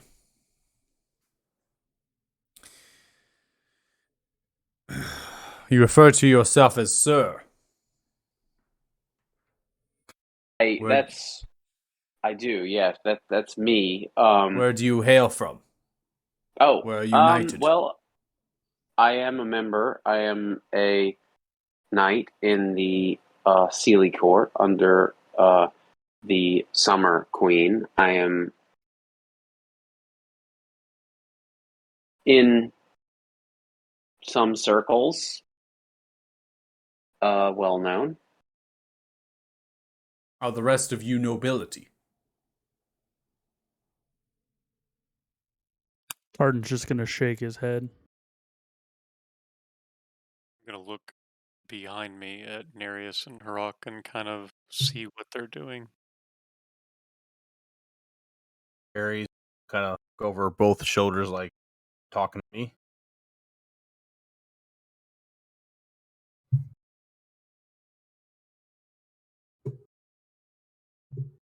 No, I see. Well, do not fear. It is not a problem.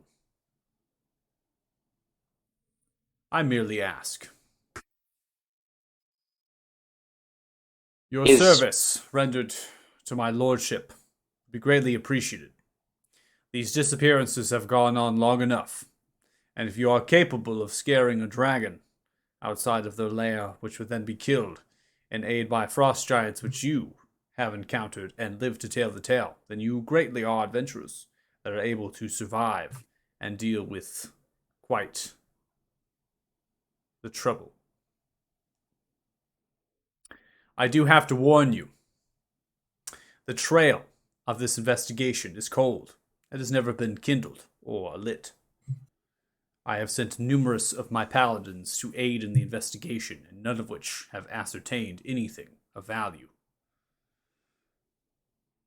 All of the scenes have been scrubbed. We dare not to create a problem with the public.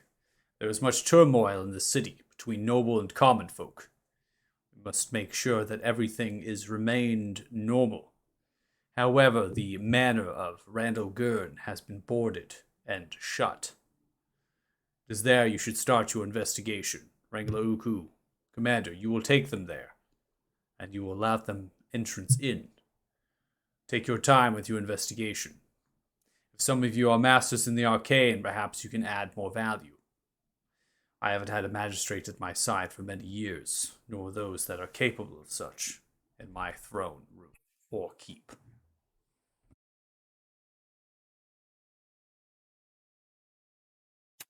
One other piece of business, if you don't mind. Your name, speak. My name is Tarden. I am from Tamaria.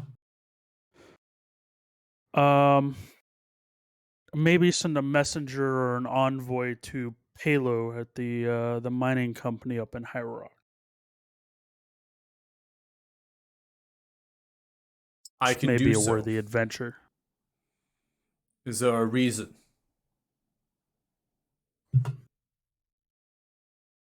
There was some trouble with some dwarves.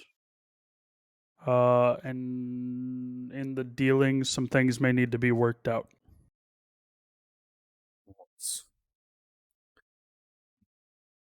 Are these why the caravans are not reaching their destination?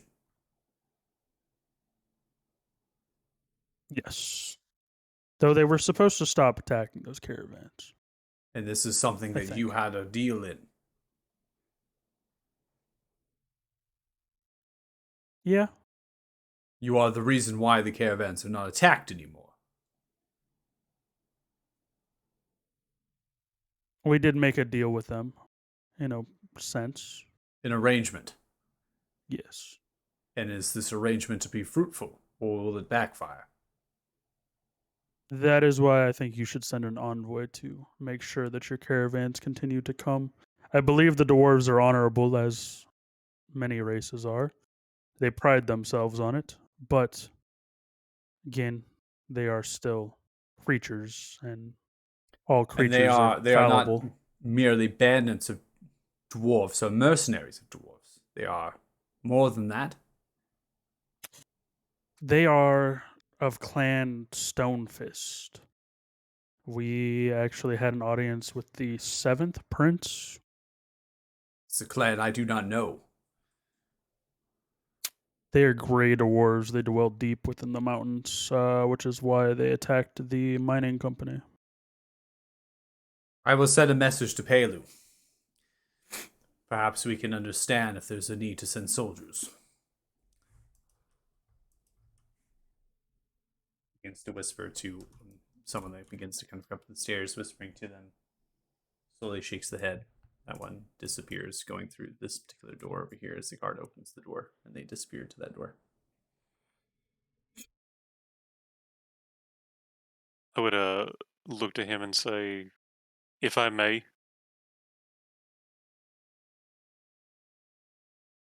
Your name, speak. I was named Indigo upon my birth. And there's other news I will let you take for what you will. We have been called and labeled as chosen ones by more than one individual.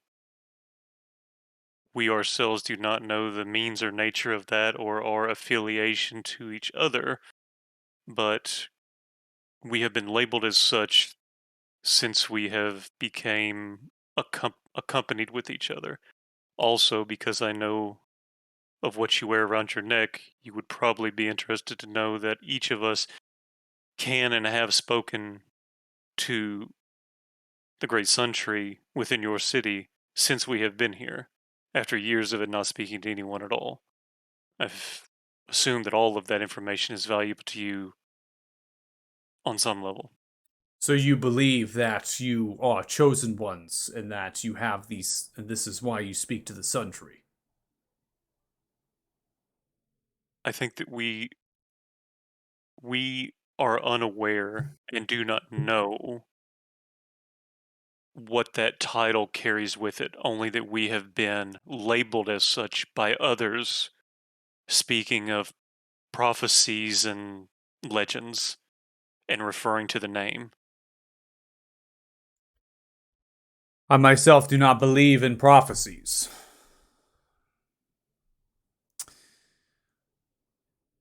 But if this is something that has been declared and noted to you all, it could stand to reason that this is why the Sun Tree speaks. Perhaps this has to do with prophecy.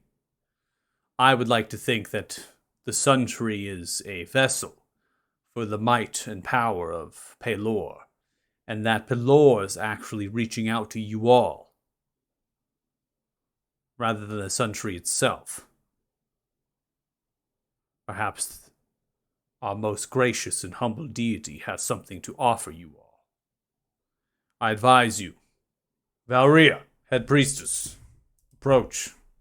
Slowly begins to scuttle forward. Moves forward, kneels down. My lord. You are to take them to the dial. Offer their service to speak to our deity.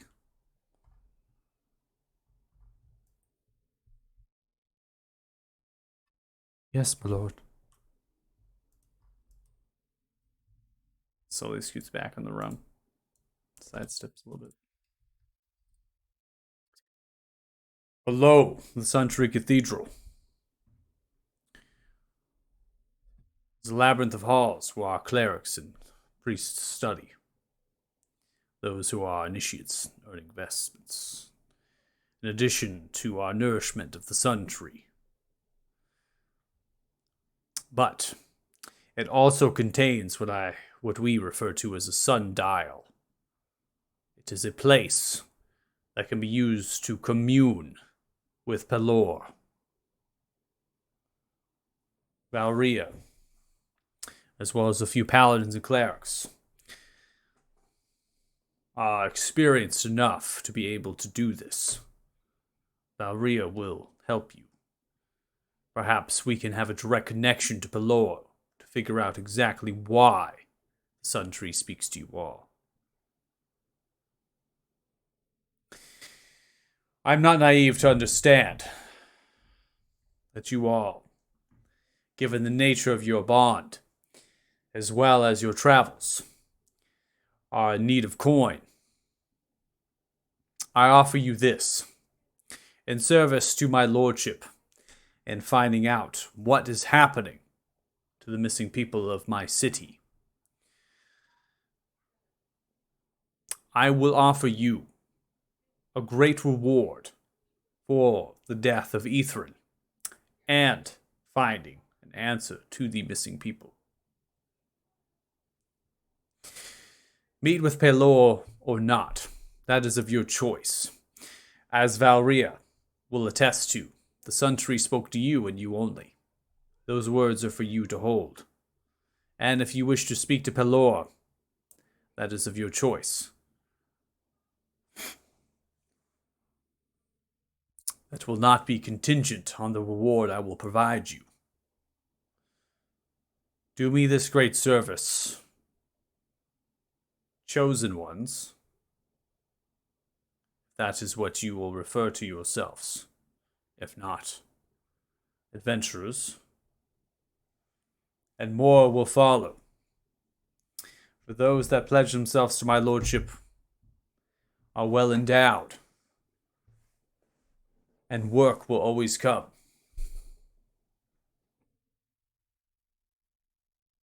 Are we agreed? I think that's more than fair. Absolutely. I might ask. Short answer, yes. I might also ask if we prove to be of little or no help. We are making our way to Fort Farron,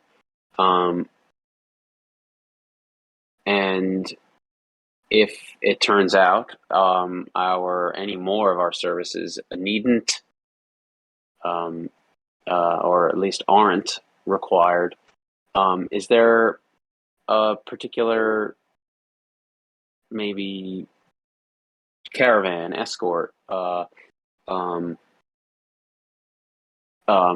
means of locomotion between here and Fort Farron that you could sanction on our behalf?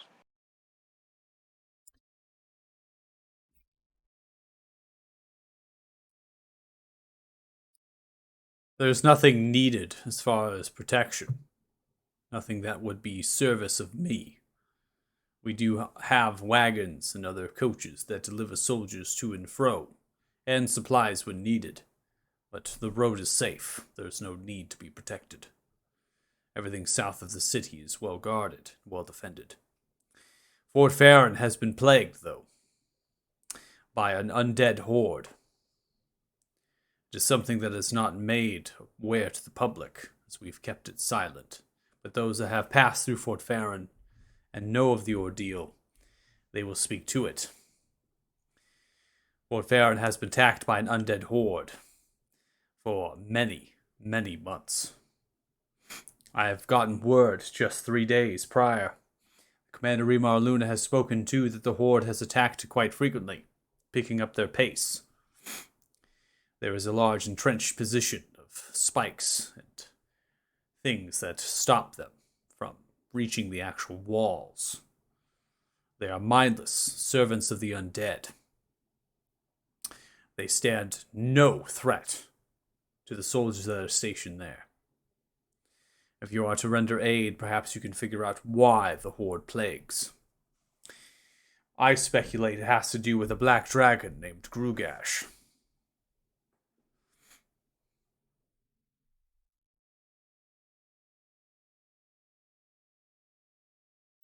This reasoning,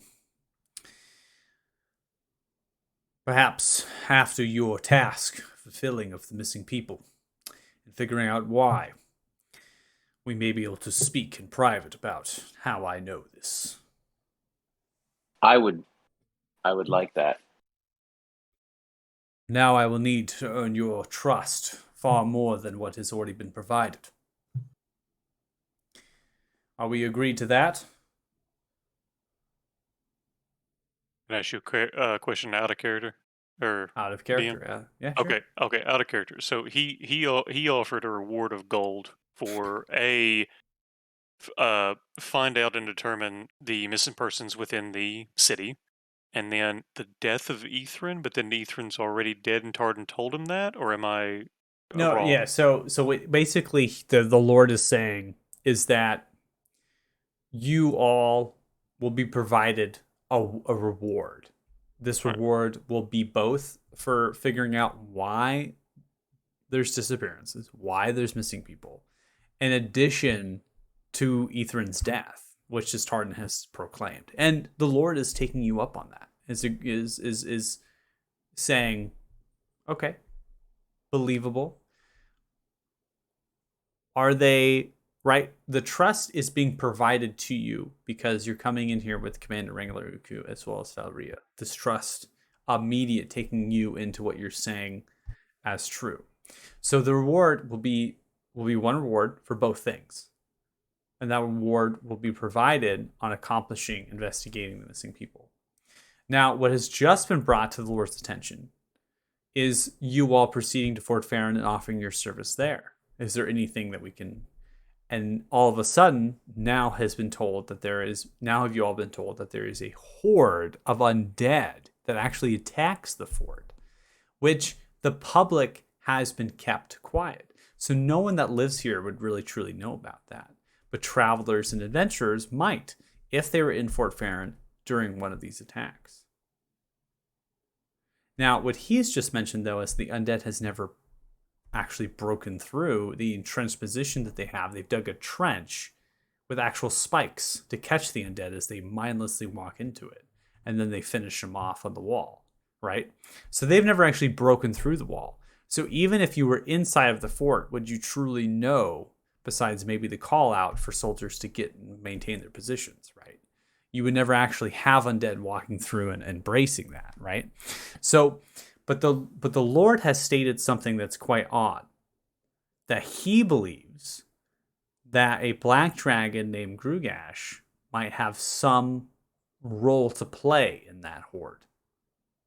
And why that they know that and why they have that information is something that they will not share with you until you have earned.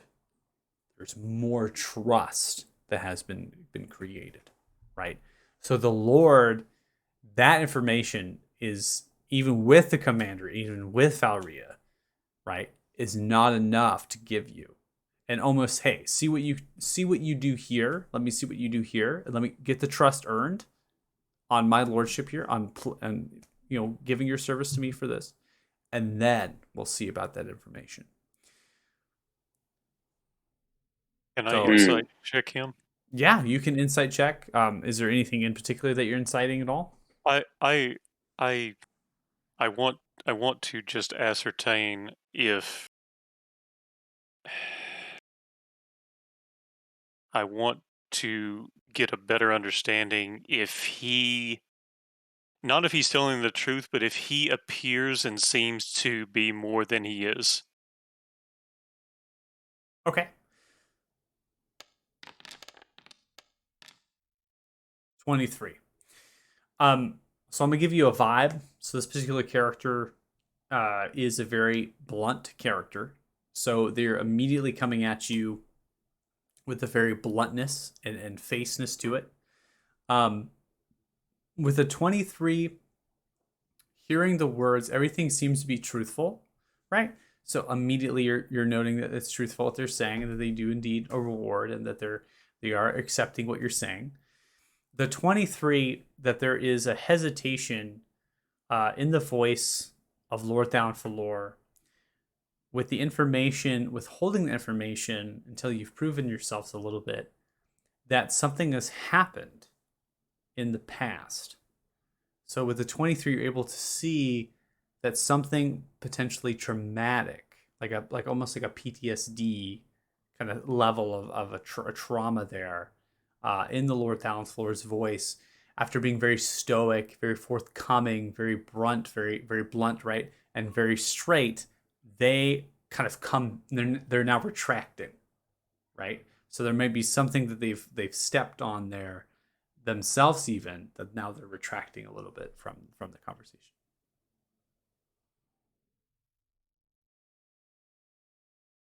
Okay.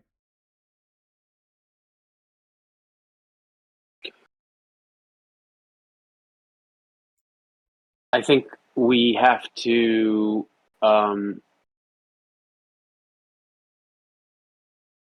we're gonna have to talk about it. I can tell you that I am totally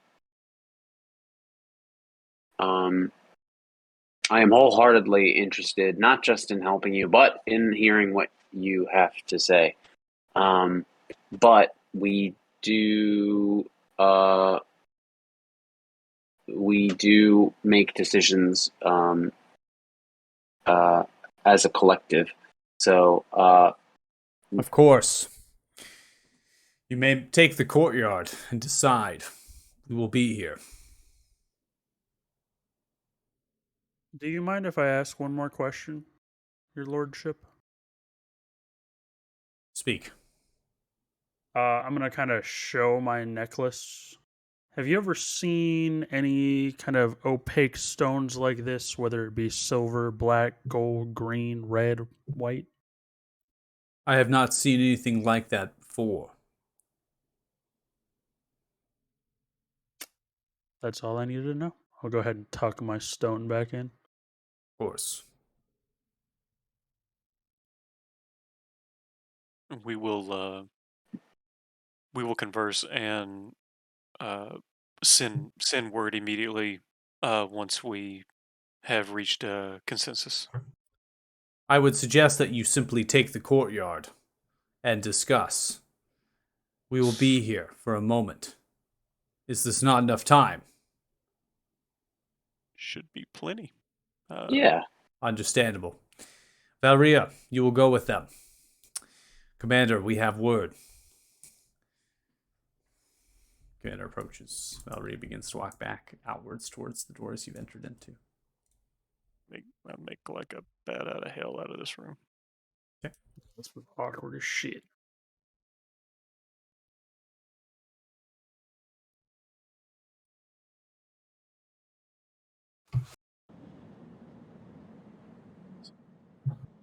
So, just gonna piece you out here real quick.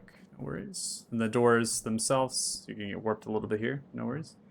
So, as soon as you exit out, right, the doors shut. They shut the doors on you, and they lock them immediately. So the doors, when you came in, they were locked. They were shut, locked, right, and then now when you leave, they're short and locked. So they're keeping the same kind of thing that they're doing here. They're making sure that this hall is always secure at all times. Part of your mind goes, okay, if they're having public court, is it a little bit different, right? And just noticing that there's a little bit of less. You can have so many guard in the courtyard. You can have so many more.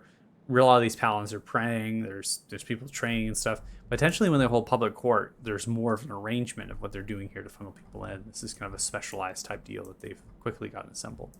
So now you're inside of the courtyard. You can be off map, right, inside the rest of the courtyard, getting distance away from the actual Grand Hall entrance and just sitting down in the 90-foot, right, high space around you, right, at the actual courtyard.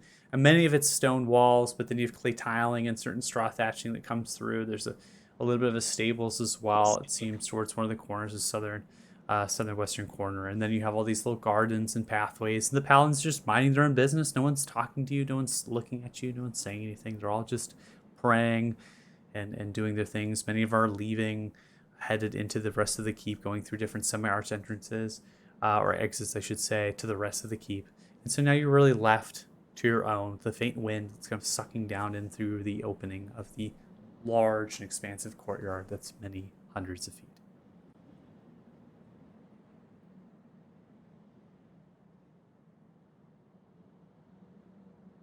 I'm just gonna say out loud,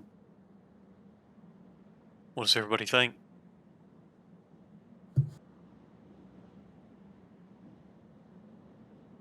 Really nice building.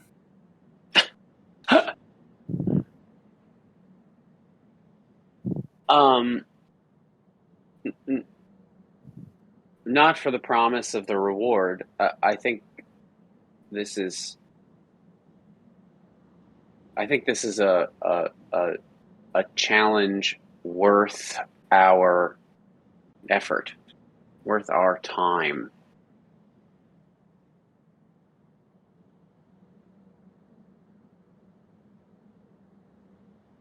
To turn my vote over to Sir Dougal, as it sounds like he has more to gain from this than any of us.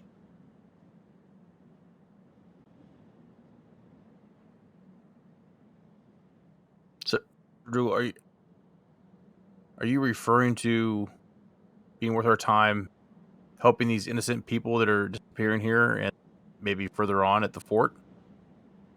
What he has to offer? Right. I mean, yeah. Already, it seems like already, the intelligence that he has, is valuable to us, right? In a way that we didn't expect it to be, right? I don't think any of us was expecting Fort Farron to be like in the progress being overrun by a horde of undead, right? I'm not sure that we would have gotten that many other places. So it seems like I know it seems like we are meddling in affairs that don't concern us, right? But I don't know. I feel like we can best serve our own purposes with the most information, the best intelligence, the most up-to-date intelligence available. And this is the guy. Like, this is no Duke. This is no backwater town nobility. This guy is in the know, and we have things we need to know, and it seems like he can tell us at least some of those things. And if the equivalent exchange that he's interested in is, it sounded like really he just wants to know that he can trust us, right? He wasn't even asking for like payment on delivery, X, Y, and Z done, do this, do this, do that. He just wanted a demonstration of faith, right? So, how expeditiously can we achieve that?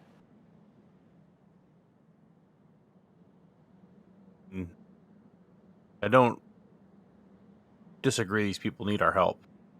But Harak first came to the group, your tribe.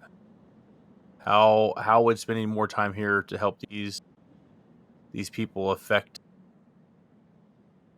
your tribe?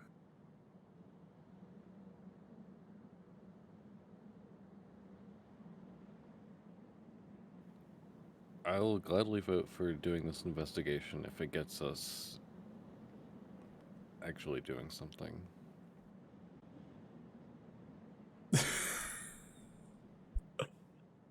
Well, it sounds like 2 for McDougal, so I'm not on the losing side, so I'll vote for McDougal too. Or Sir Dougal, rather. Sorry. I'm really glad that you got my name wrong, because you got Tardan's name wrong, and now I feel like you're doing it on purpose, right? Now it's like the biggest diss I could think of, right, is getting somebody's name wrong. It's perfect. It's like the best. It's hilarious. I didn't call you Rabbit Boy, at least. Right.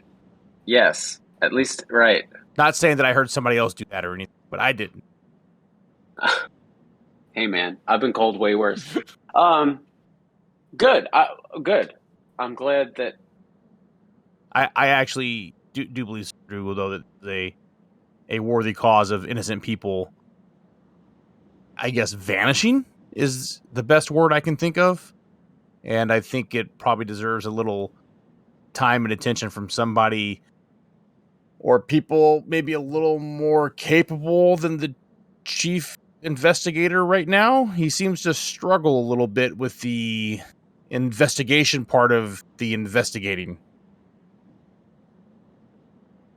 Yeah, it does seem that way, right? I'm not sure that I wouldn't struggle either. Certainly, we each have our own strengths. Exactly. I think at least what seems to be a well-rounded group like this might at least be able to lend a hand and come to some better conclusions than what he has been able to do alone. Hey, Nereus, what would you like to do?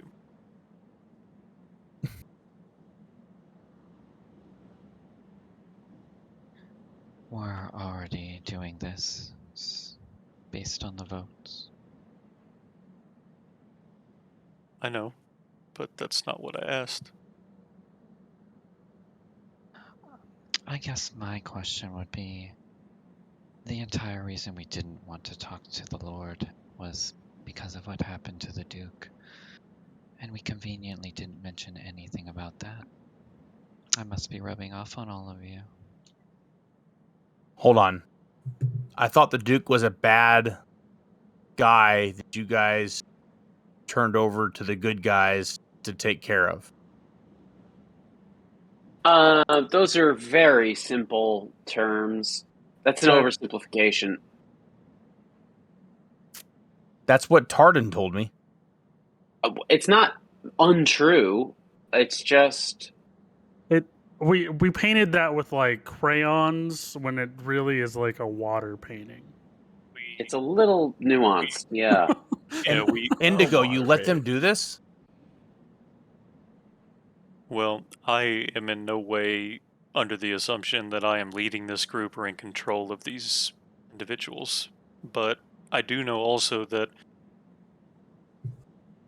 we took the information that we had and we collectively came up with the best solution that we sought could conclude the problem that was going on for all parties concerned, and then we proceeded on our journey as we needed to.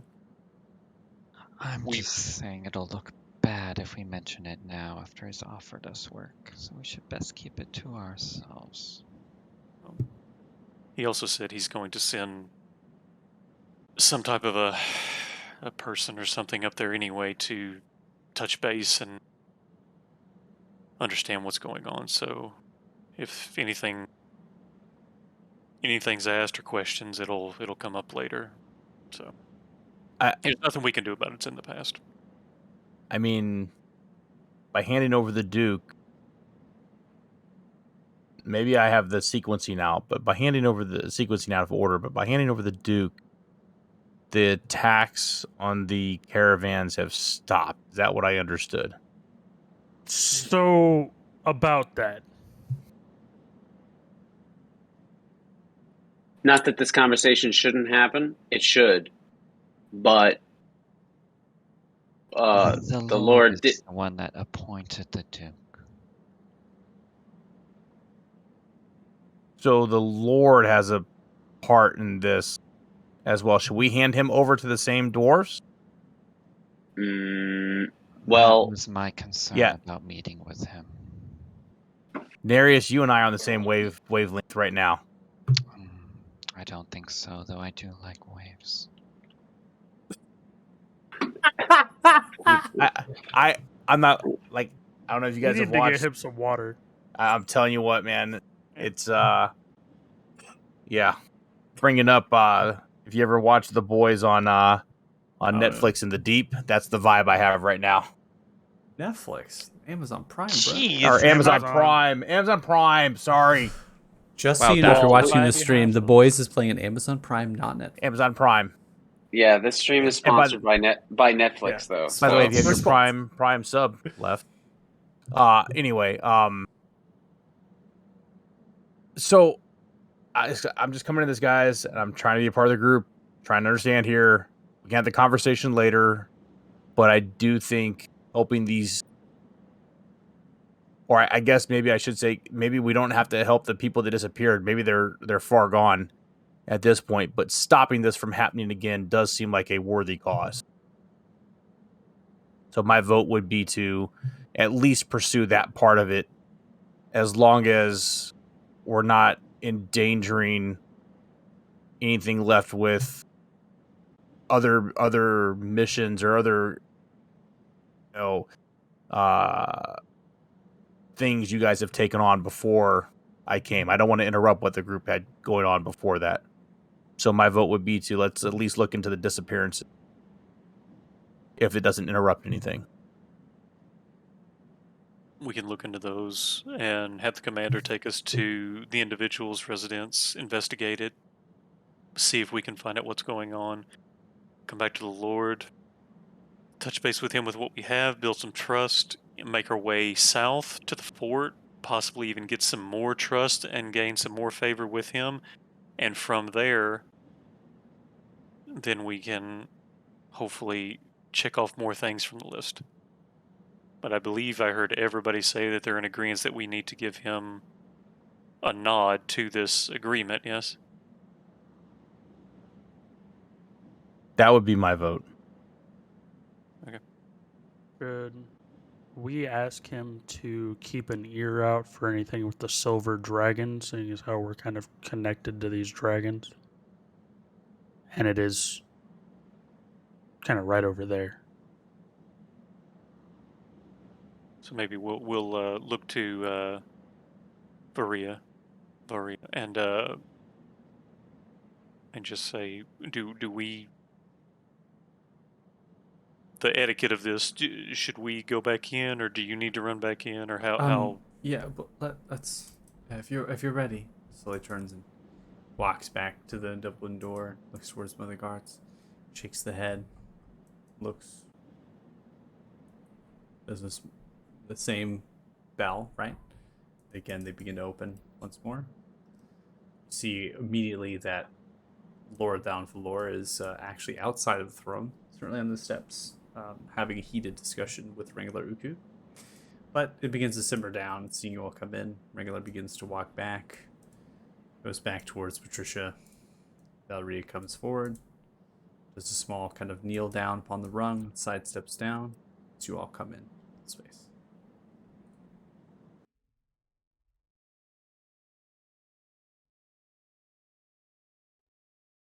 Lord Downfalor then once more goes back and sits back onto the throne.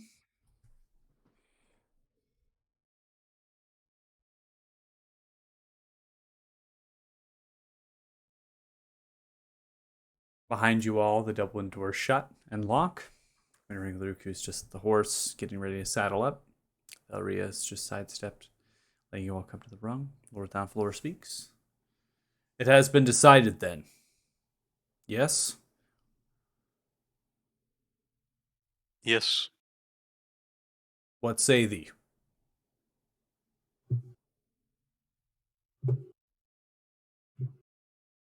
We're going to help. But not only are we going to help, but we are going to demonstrate the level of trust that you seem to want.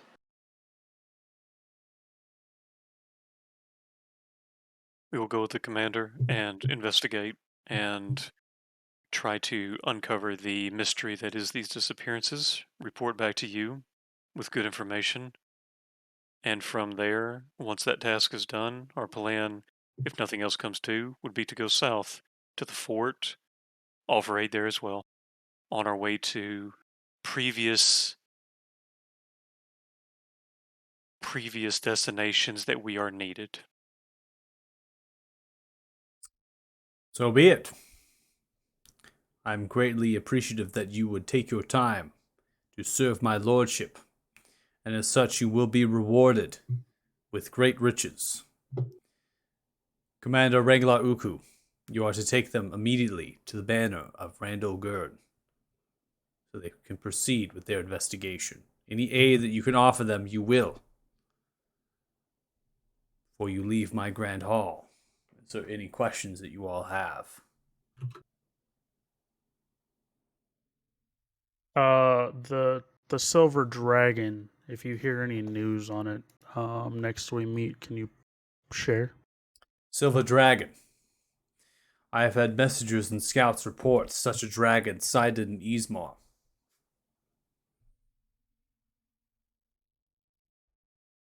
With the death of Ithrin, I am able to understand that it is indeed Belzar, this silver dragon, that has laid decimation to Thuldir.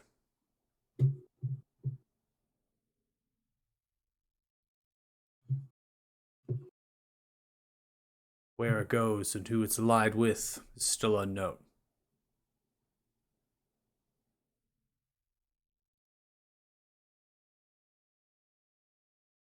We can discuss this later. You give him a nod. Farewell. And may the holy light of Palor bless you and your journeys to come. Say farewell, Lord, and leave him to his monstrous fancy keep. Yeah, absolutely massive. Yeah. All right. So, Anybody questions at all before you depart? Everyone's leaving. This is the plan. As you leave, slowly subsides. Valria, word. Valria now comes to the front. Regular coup mounts Patricia. Begins to head out. What is her body language or her facial expressions look like when she gets called by the Lord up there to go talk to him? Roll Is it insight. stern? Well, worthy of an insight check. Hold on a second. There we go. Nice. Valria, it's very very much in a sense respectful and an anxious respect. Valria is a lot older than Lord Downfalor, is a human as well. Has many years of education and such. And so what you're immediately understanding with an insight of 17 is that Lord Downfalor is a very, very powerful paladin. She seemed fearful, Not fearful, respectful. respectful that Okay. that Lord Downfalor has achieved so much at such a young age, as well as power, and as well as graced with Palor's divine light in that regard. Okay.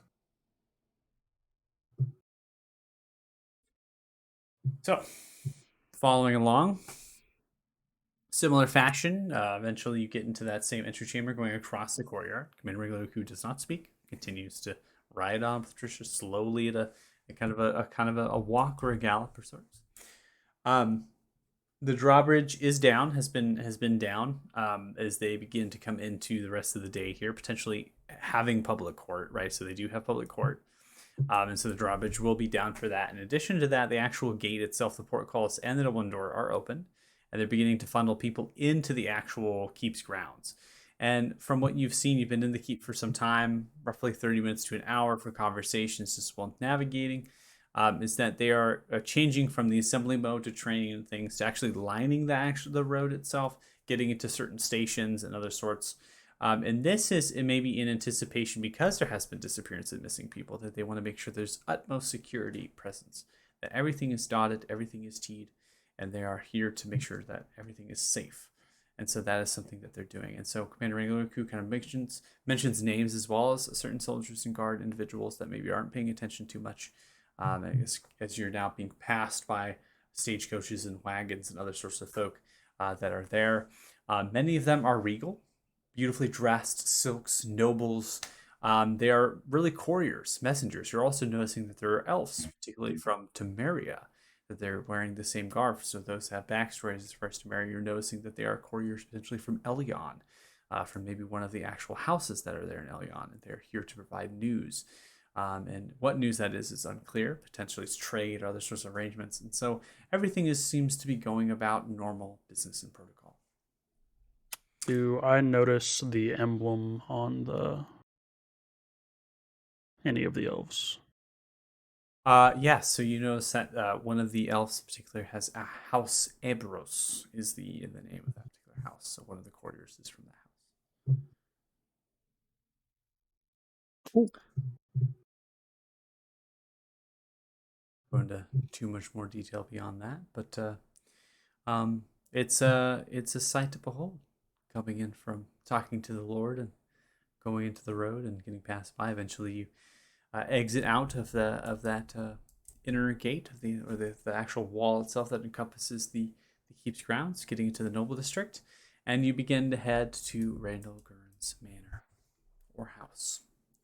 With that, we're going to go ahead and conclude the session. So we're getting to that time. It's a good stopping point before we get into any sort of investigation with the manor. And I'll go ahead and calculate some experience for you all. And if you have any questions, go ahead and ask.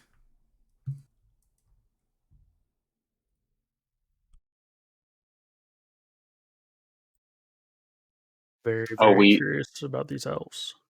Are we still going to Fort Farron? At some point, I think we just agreed to help with the investigation, right?